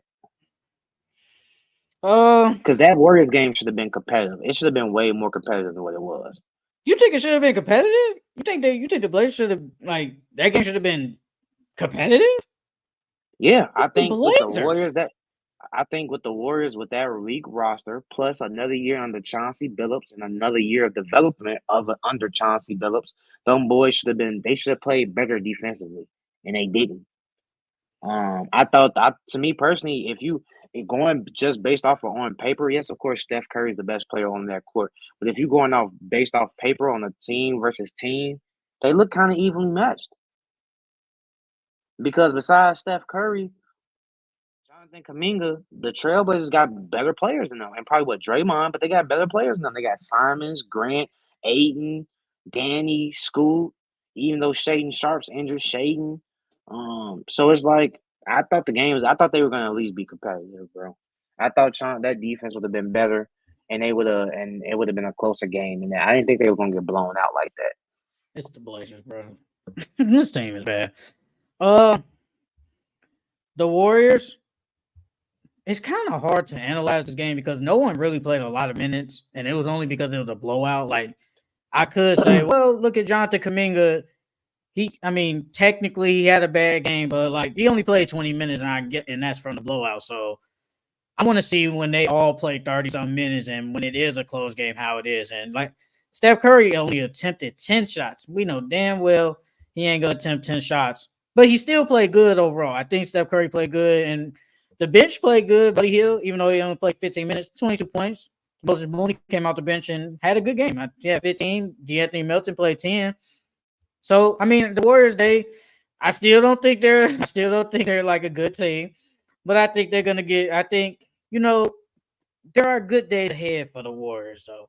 Even though it's just one game in the Blazers, it's a bad team. It's a bad team, and I think we need to. I mean, we all know it's like, bro, there's no expectations for this team, and we need to see what Shaden Sharp does, and let's see when Donovan Clean gets some good minutes and Scoot Henderson when he does start, because I think he eventually will start over freaking Kamara. Like nothing against him, but Scoot is probably better than him. But Scoot played good, like you said. Scoot played pretty good. And also, somebody talked about this was like a couple of days ago how DeAndre Ayton is so big, but he doesn't attempt a lot of free throws. He didn't even have a free throw yesterday. He didn't even attempt a free throw yesterday. What? He Yeah, didn't attempt not one free throw? Damn. 0 for 0, brother. And for That's like his surprising. whole career, his most career free throw attempts is only 3. Yeah, I mean, he does play with finesse. So he's not like a big that's gonna go into your body. He likes to take a lot of jump shots, he likes to jab step, then pull up. Like he see the difference between he has game like Joel Embiid, but he's not as physical as Joel Embiid. Because Joel Embiid will go down on the block and punish you. DeAndre Ayton doesn't do that. So I can see that.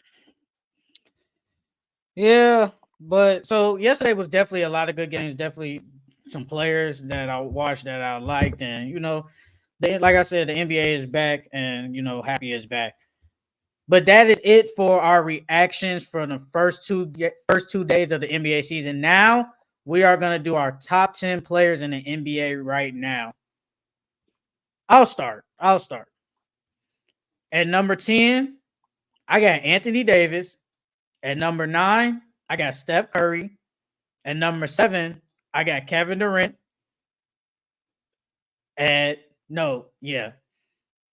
Actually, let me just start over. Let me start over because I'm getting it mixed up. At number 10, I have Anthony Davis. At number 9, I have Steph Curry. At number 8, I have Kevin Durant. At number 7, I have LeBron James. At number 6, I have Shai Gilgeous-Alexander. At number 5, I got Jason Tatum. At number 4, I got Joel Embiid. At number 3, I got Giannis Antetokounmpo. At number 2, I got Luka Doncic. And at number 1, I got Nikola Jokic. Okay. Well, for mine, you gonna be kind of shocked at mine. At 10, I got Embiid, and that's only because he's injured this season and he's hurt. But I got 10, I got Embiid. 9, I got Shea. 8, I got AD. 7, I got Steph. 6, I got KD. 5, I got Bron. 4, I got Tatum. 3, I got Giannis. 2, I got Jokic. And then 1, I got Luka.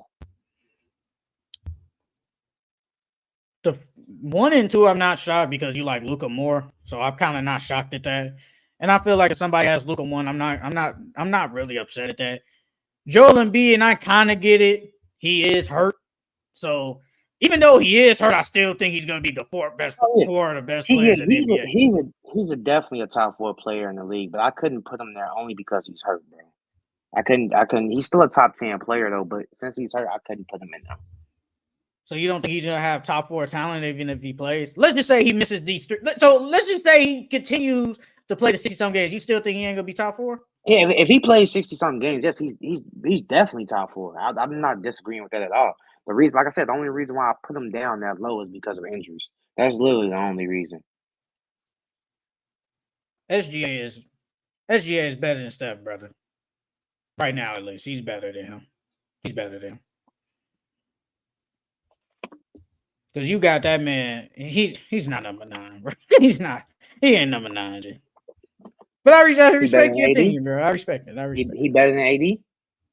Right now, I think they in the same. I think they might be the same. But I think he's better than Steph. And AD better than Steph. Yes. Yeah, I think AD and Steph and them are in the same tier. But SGA is definitely better than Steph right now. SGA, at least in my opinion, is the second best point guard in the NBA right now. Take all that accolade. If accolades wise, it's definitely Steph. But SGA right now is better than Curry. Nothing against Curry though. Look, I like her. I actually had Tatum at number 7, but once he had that good game, man, it moved me and put him in the top 5. I said, you know what? Let me not do this. Let me be for real and put this man in top 5 because y'all over here BS. I got him full. I don't think he 4. If Joel Embiid was healthy, I'd give him 5 because Joel. So if he played last night, you would have put him at 4. Who Embiid? Yeah. Okay. Yeah, I would put him at 4, and then Tatum would have been 5, Bron 6, and so on and so on. I think LeBron. Well, you got LeBron at 5. Yeah, I got LeBron at 5. Yeah, I think LeBron is around in the middle. Is in the middle now. I think all these players. I think honestly, Anthony Davis. You can argue Anthony Davis better than Bron right now. You can argue it, and especially since LeBron is older and he's not gonna put up. He's not gonna be putting up like super dummy crazy numbers. I think AD probably gonna be better than him. But it's nothing. It's nothing against that. I actually did a top. I actually put my 15 too. I'll say this, but I'm not gonna put it. I'll put it in like a different thing. But I'll just say my. I'll say my last 5. I had Ant at 11. I had Devin Booker at 12. I had Mitchell at 13. I had Brunson at 14, and then I had Jaylen Brown at 15. I ain't mad at that. I didn't have Victor because I'm not putting Victor 11 like ESPN. I'm not doing that, bro. But he's somewhere. He could be. He low key could be somewhere. He top 20. He top 20. Yes, he can be there. He can definitely be there somewhere in the top 20. But I'm not putting him at 11 like ESPN. I'm not doing that. It's just. Do you think Ja's top 15? Because you said your 15 was Ant. Who you had? Devin Booker, Mitchell, Brunson, and Jaylen Brown. You think Ja can crack that? I think he can crack. I think he can crack.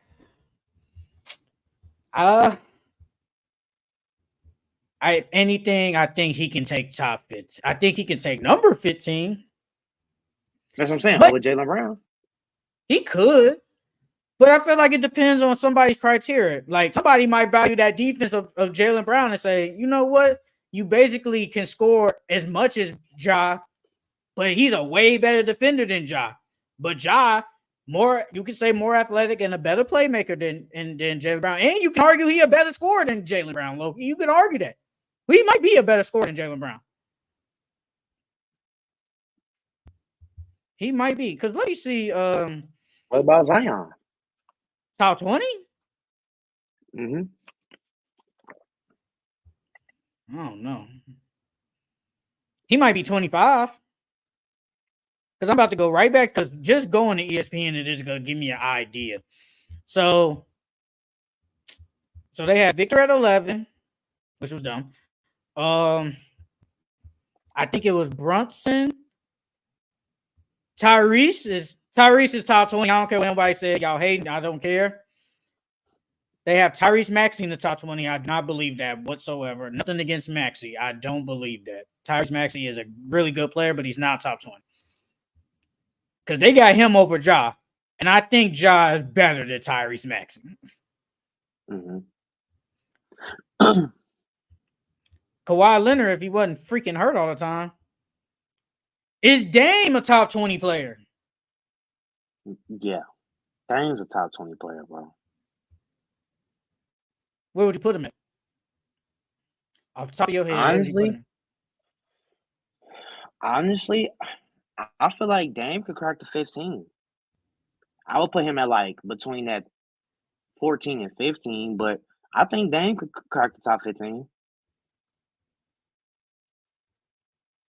Okay, so right now, in my opinion, I don't think he's better than Ant. I think Ant is better than him. Devin, Mitchell. You know, some people might say Dame is better than Brunson still. I think some people might say that. Would you think that?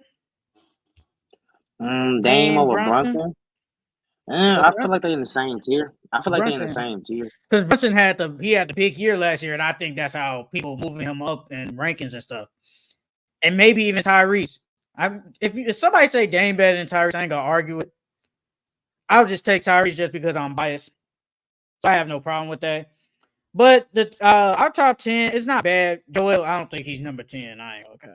That's worse than ESPN. ESPN had him at least ESPN had him 8. I told you why I put him 10. ESPN deserves no credibility. They deserve nothing. They had I will stand by this. Anthony Simons is not the 100th best player in the NBA. Where would you have Malik Monk? Malik Monk is not better than Zach LaVine. Where would I you don't think have neither one of us. where would you have Where would I Anthony have who? Simons at? Anthony, where would I have him at? That's a great question. I would have to literally look at all the players. I can't. I don't know. That's 100 players, brother. That's what I'm saying. I would have to literally look. But But I yeah, know he man, ain't a Tatum hundred. deserves credit. You said what? I know he ain't 100. I know he ain't 90 or 80 or 70 or 60. He might be top 50. He might. Maybe top 60. Ooh, top 60. He Ooh, ain't a top 100 60. though. I know that. I know he ain't a 100. Yeah, man, Tatum deserves some love, man. After that performance, I was like, you know what? Got to put him in there. He better than SGA. I don't care what anybody say. Better than him. Even though SGA could argue top 5, but that's neither here or there. But that is our top 10 players in the NBA list. We got our last subject, which is finally going over the last division in the NBA, which is, off the top of my head, the Northwest Division. Let's start. This actually might not be long, but let's start with the Utah Jazz. What do we expect from the Utah Jazz this year? I expect the Utah Jazz to be in a lottery. Get another lottery pick. Um, add some more young talent to your team. Honestly, what I think they should do, I think it's about time you flip Lori. I think it's about time you flip Lori, get some more draft compensation back. Um, Flip John Collins, flip Collins Sexton, rebuild your team. But yeah, I think they're just a lottery team again. Nobody wants John Collins. Nobody wants John Collins, bro. I'm sorry. Nobody wants him. And I don't know why. I really don't know why nobody wants John Collins. I really don't. It's like that player in Somebody our could use fantasy. him. It's like, bruh. It's like you see somebody put him in trade. It's like, bruh, why do they keep putting this dude in the trade knowing damn well I don't want him? That's John Collins, bro. You know damn well I don't want him. Why you keep putting him in the trade? But no, Somebody could use him. you said what? Somebody could use him. Man, I don't know who could use him. Hey, low-key Warriors could use him. But no, though, the Jazz, we already talked about them earlier after the first game. I expect them to be bad. They do. The one thing they got is some building pieces, though. They do got that. You got Laurie, and yeah, you said they should trade him, but they can't trade him until literally the next offseason. So if he does get traded, at least he got the money. At least he got the bag. So, happy for him. But yeah, they got talent. They got Taylor Hendricks. You got Keontae George. You got Isaiah Collier, Cody Williams, and whenever Filipowski play, they got some talent, but they do probably need to look in the mirror and say, let's get rid of these people, man. Like you said, going to rebuild. Jordan Clarkson, I feel like he's been there for a minute now. I feel like he's been there for a minute. And they just re-signed him, I think. So it's like he doesn't fit the timeline. So trade him.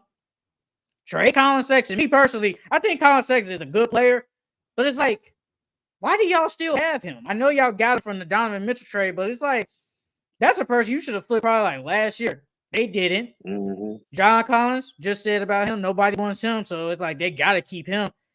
So it's like they just got a lot of players that they need to just get away from.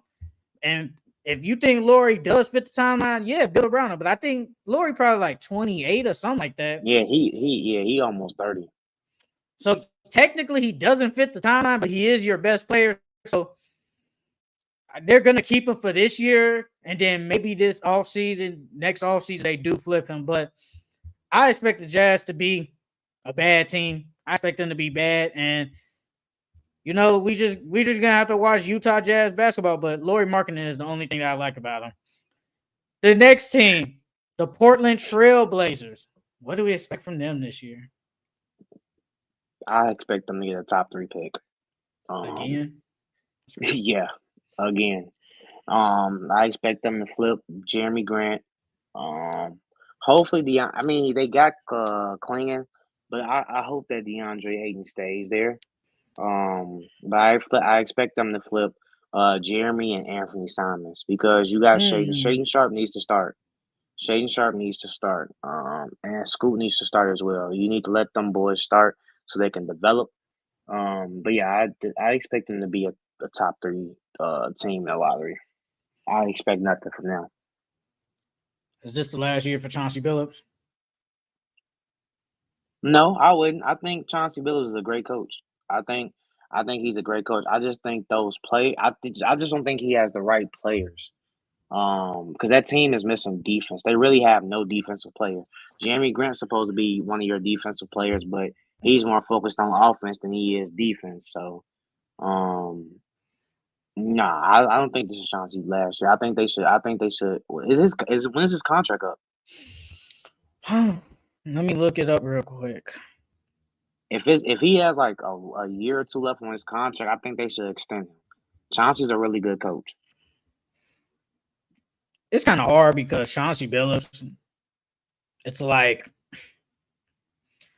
she got a 4-year deal, so I think this is it. This is the last year. Yeah, I would extend him because I think he's teaching. I think he's teaching them the game the right way.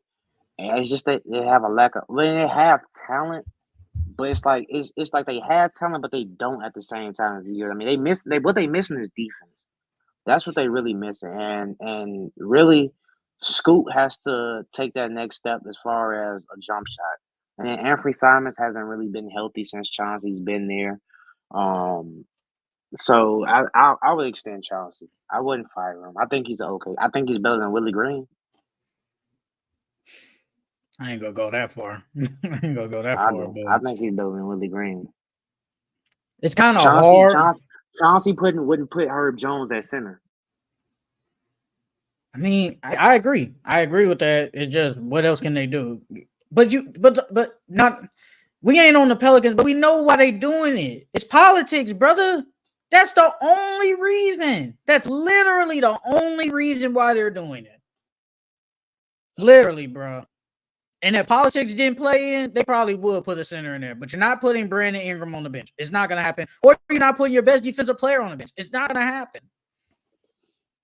But it's with Chauncey Billups, it's kind of hard to like grade him because he came there when Dame and CJ was there. When he did have some good players, they're all gone. Then you're stuck with these young players. But like you said, Anthony Simons has basically been hurt a lot. So it's kind of he's your best player. So of course you expect him to be bad, but he hasn't done. It's like they haven't gotten better. That's the thing. It's like they haven't gotten better. Like if they were bad that first year when they all left, okay, like they was at the bottom, but they're steady at the bottom. They haven't even at least fought for a play-in spot. They're still at the bottom. So it's like he hasn't really got the good players, but he has the talent, but they haven't improved technically. So it's kind of hard.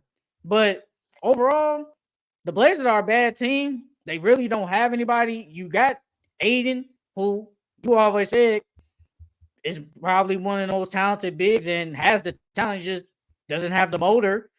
And Anthony Simons, I hope he stays healthy.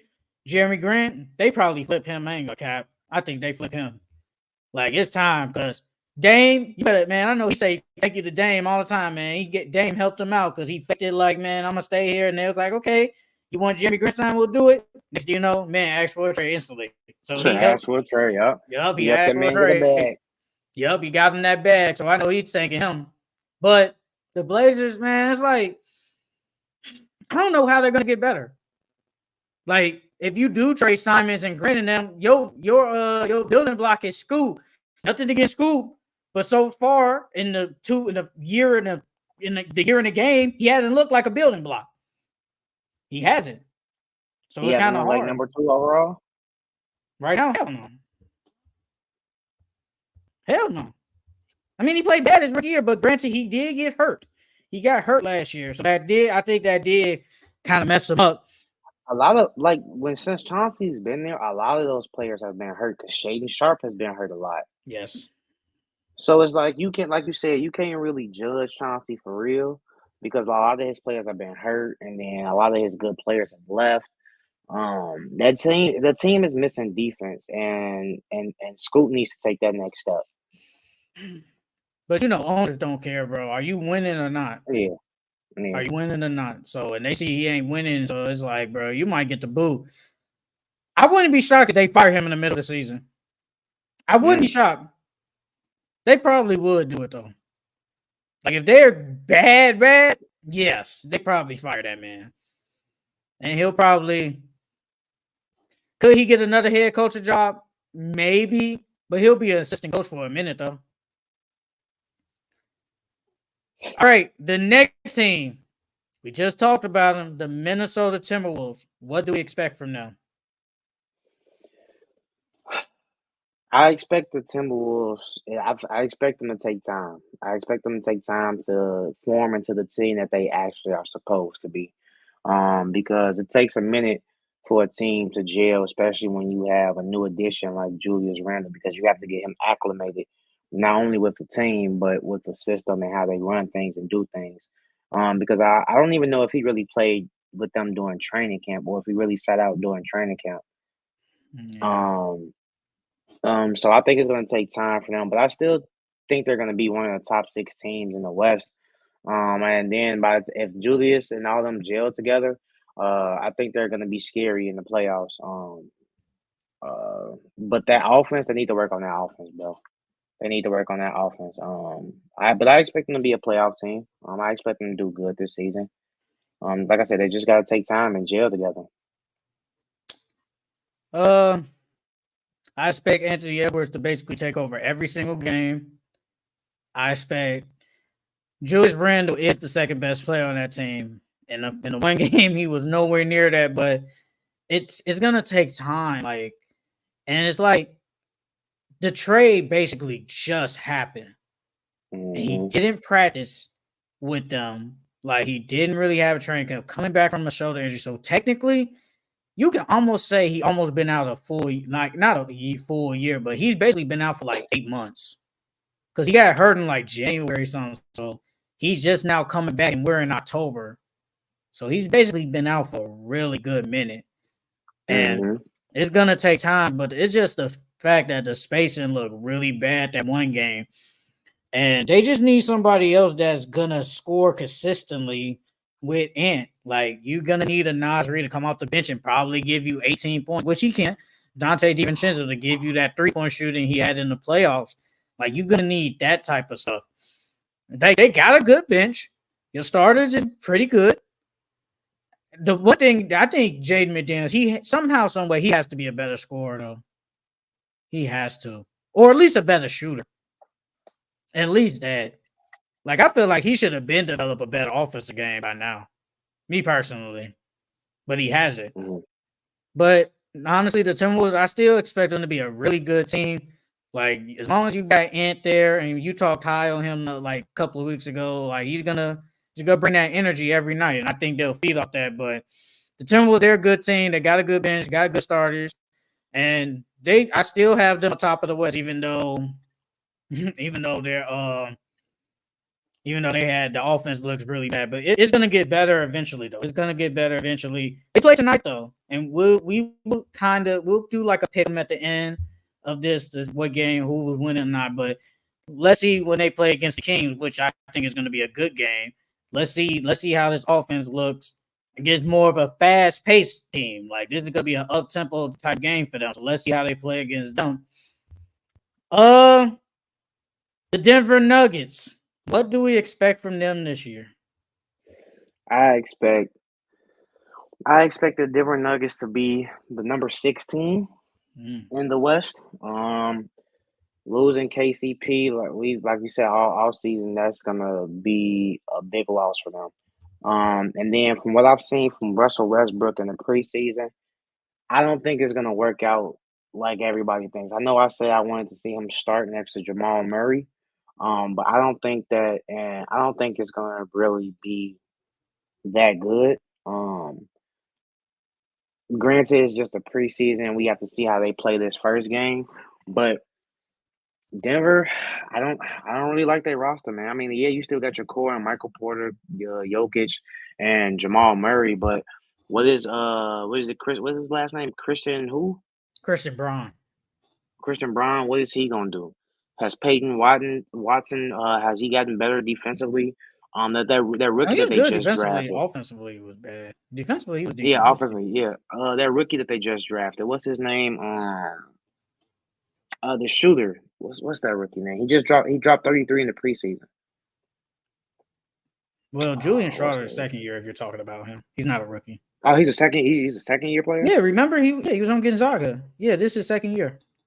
He Oh, just didn't okay. play a Well, lot last year. He just didn't play a lot. oh yeah. Well, he needs tick, bro. From what I seen He's in the gonna play. preseason, He's gonna play. he needs tick. I'm not gonna lie. I think they should start him. I think You they know should they start ain't him gonna over. happen. I think they should start him over Christian Braun. He's a better shooter. Christian Braun may be a better defender, but he's a better shooter. And they're gonna need if they want to return to top form, they're gonna need him to shoot the ball. They're gonna need shooters in that lineup next to Jokic and Jamal Murray. And because that's one of the reasons why you said you wouldn't start Westbrook because he can't shoot.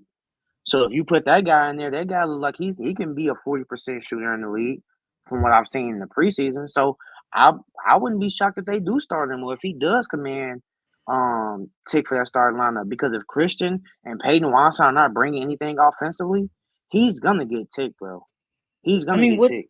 what do you expect like from Christian Braun? Okay, offensively wise, what do you expect from him? I need him to knock down open shots. His jump shot doesn't look like it's developed at all. And if Is you he can't hit wide open threes or corner threes for me, what are you doing out there? the thing is like because like I said I never thought Westbrook was gonna start only because he's just not a good shooter. He can't hold space on the floor. But at least the thing is Christian Braun, like you said in the preseason, I think they know he can shoot though. That's the thing. He can shoot the ball. As long as you make the open shots, we'll be good. And you're a better defender than Julian Schroeder. I think Julian Schroeder is probably a better offensive player than him, low cap. But as long as you could if you're literally a 3D, just hit wide open threes and play some good defense, you'll be out there. That is the only reason why he is starting. And plus, he's the only one we've seen so far. Yes, Westbrook has all the years in the NBA, but he just can't shoot. That's really it. And Julian Schroeder, we ain't seen nothing yet for him to say, yeah, you're gonna start. Now, if Christian Braun plays bad and Julian Schroeder plays good during the season, he will. I could see him starting. I definitely could see it. But But for now, Christian Braun's gonna start.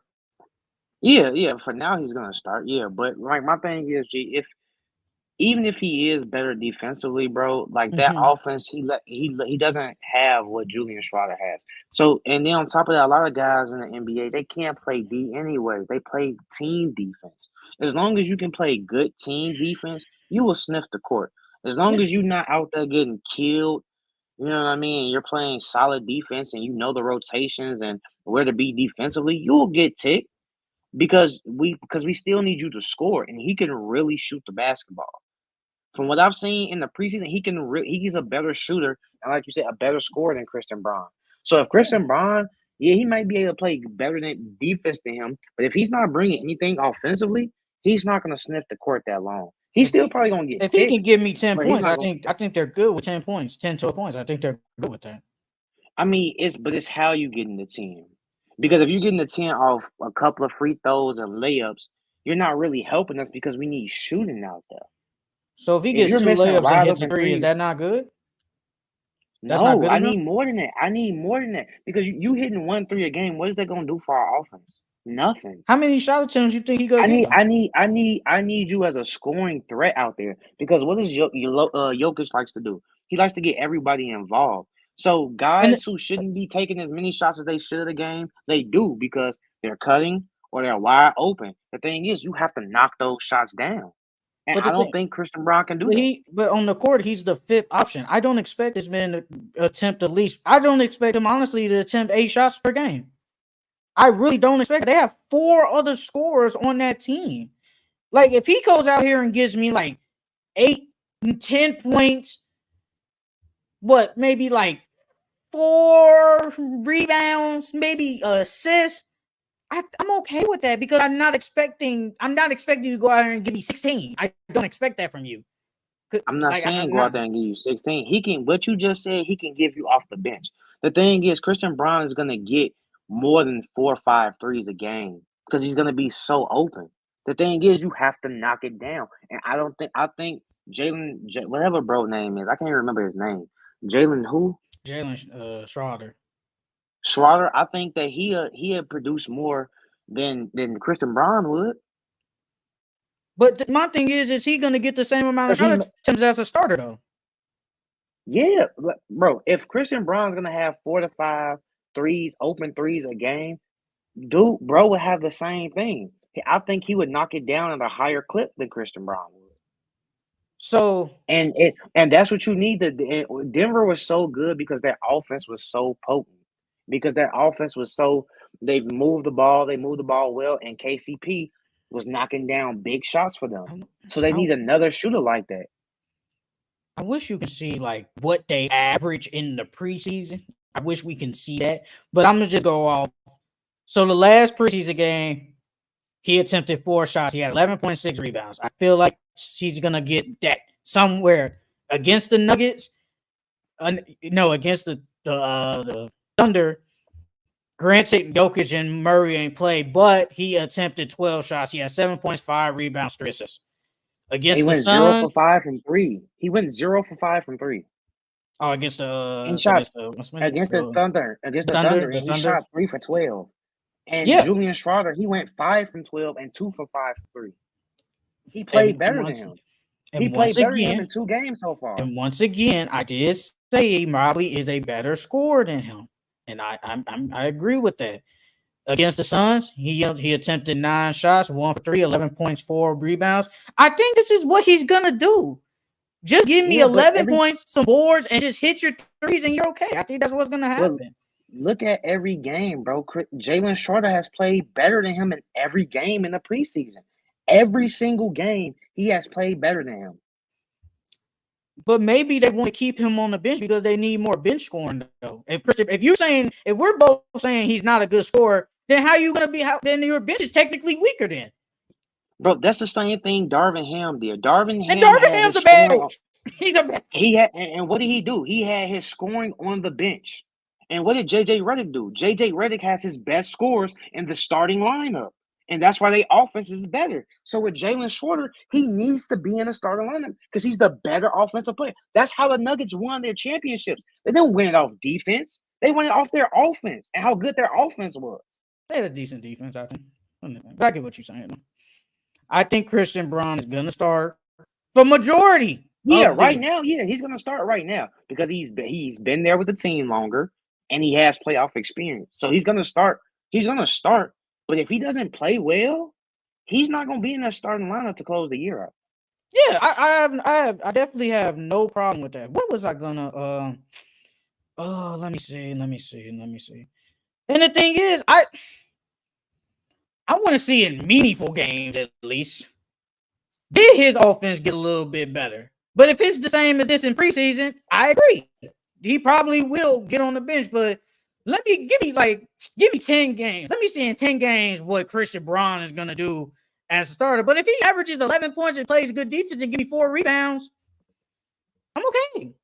Because I mean, Only you was already gonna say Westbrook was gonna go in there regardless, and he can't shoot. But now all of a sudden, Julius Schroeder need to be there. But you show us fighting for Westbrook, who can't shoot shit, to be in the starting lineup though. that's because what I wanted Westbrook. Me personally, I thought they should put Westbrook at the point.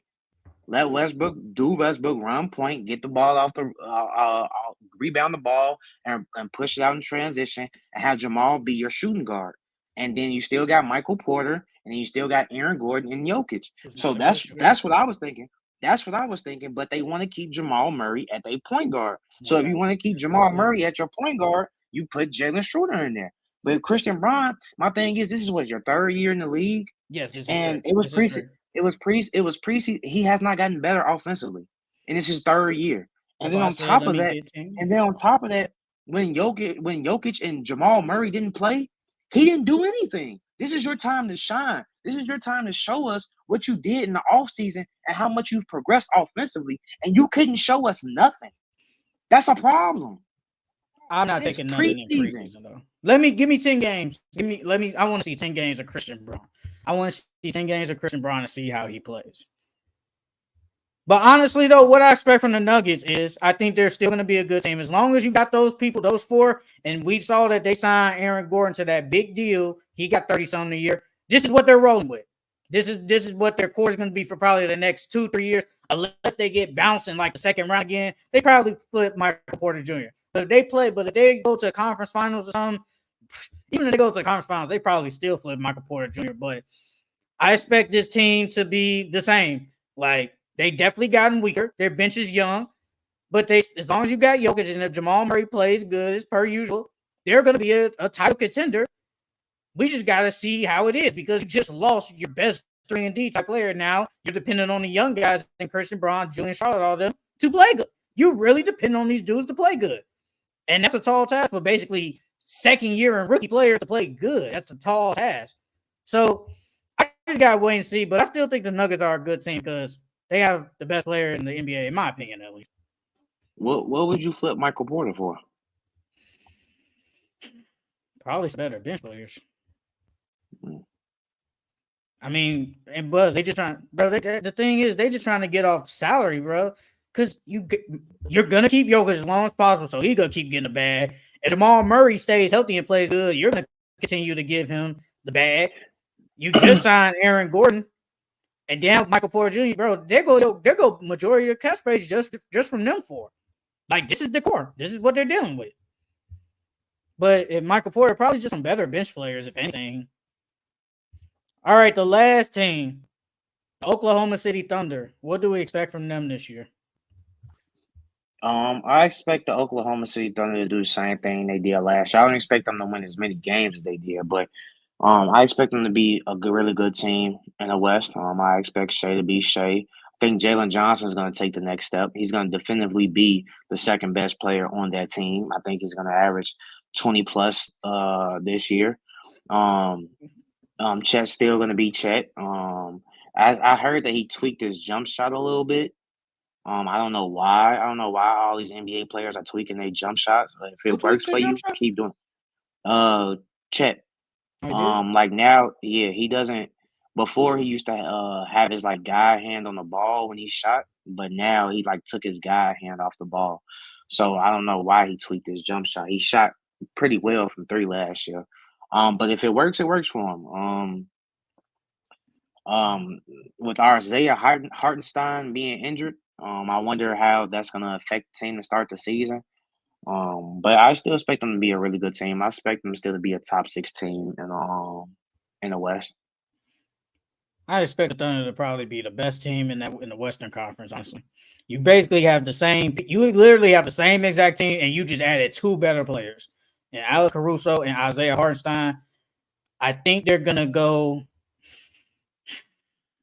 I think they're gonna keep the same starting five.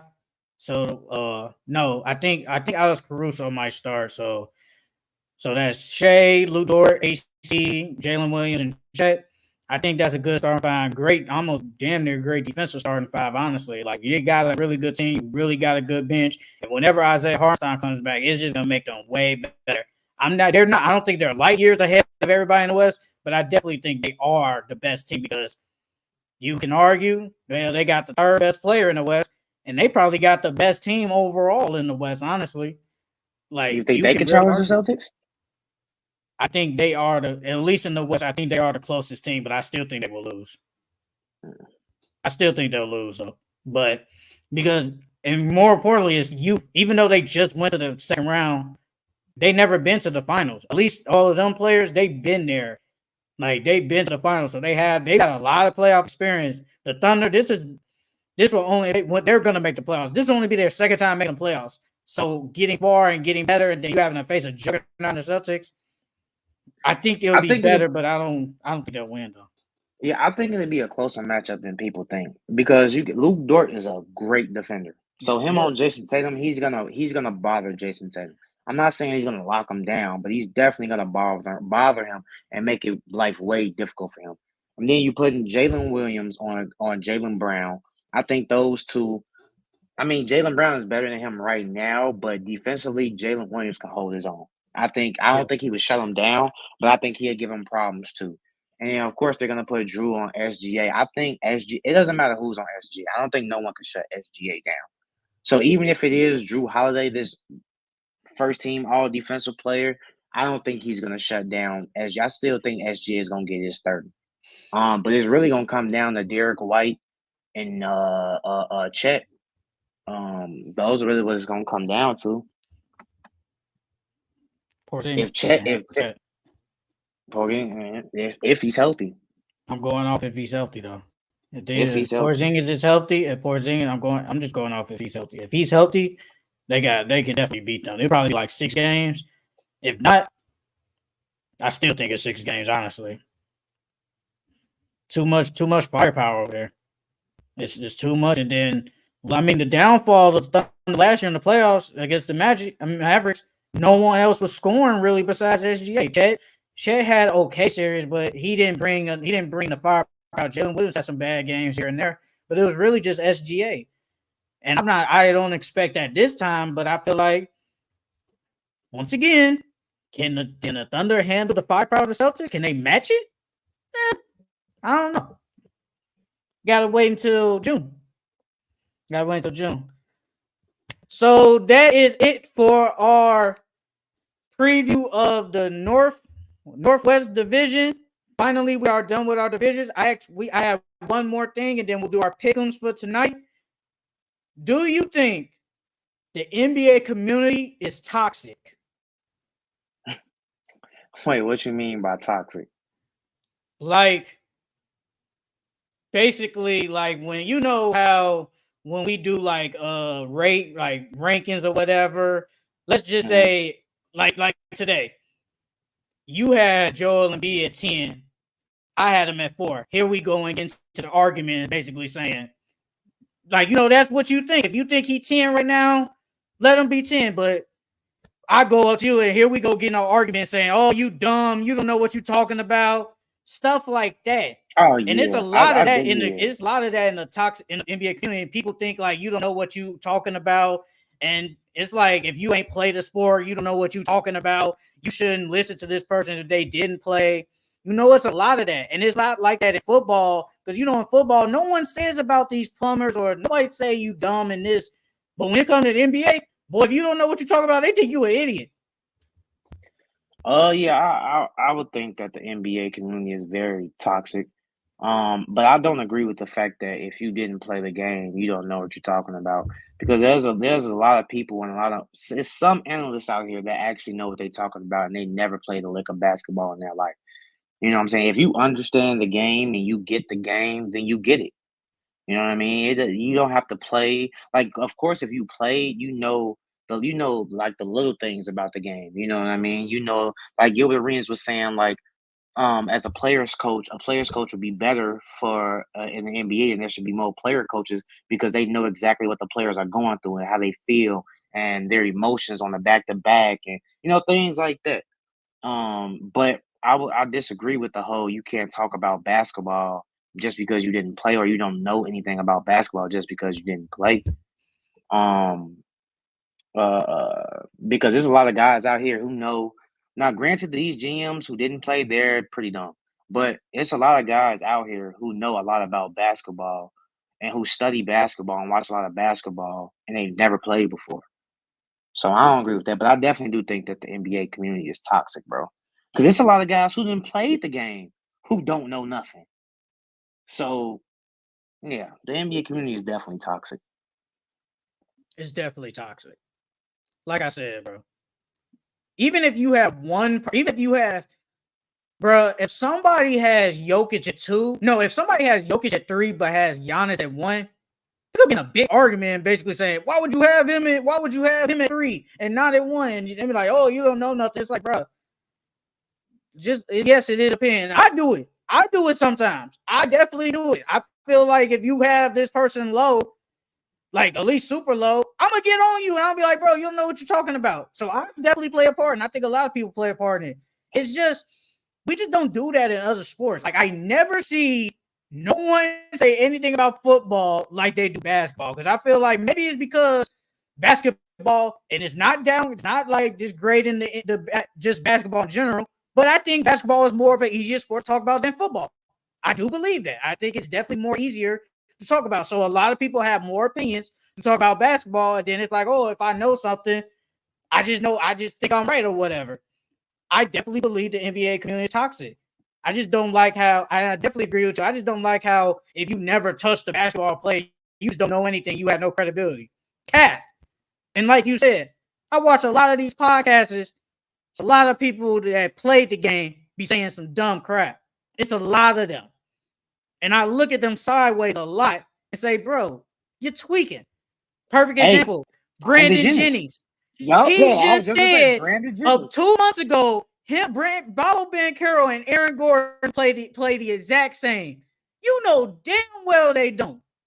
You know they don't, bro. Stop it. And I say I don't know how many times I say stop it. Like, bro, they don't play the same. But you gonna say, but then if I come up to you and say it, then you gonna be like, hey man, I played the NBA, I did all this. Bro, I don't care. Yes, you played in the NBA. You was a decent player.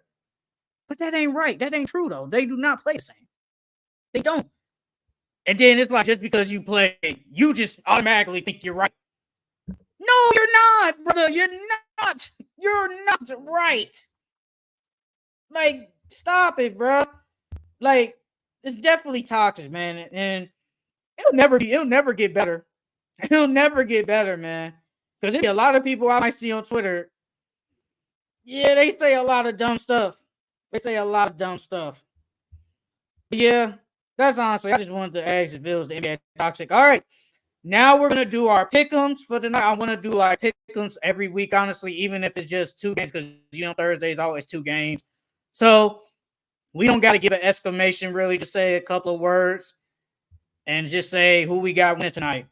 The first game is the Celtics and the Wizards. Who you got winning, brother? Celtics. I expect a blowout. They might do them worse than they did the Knicks.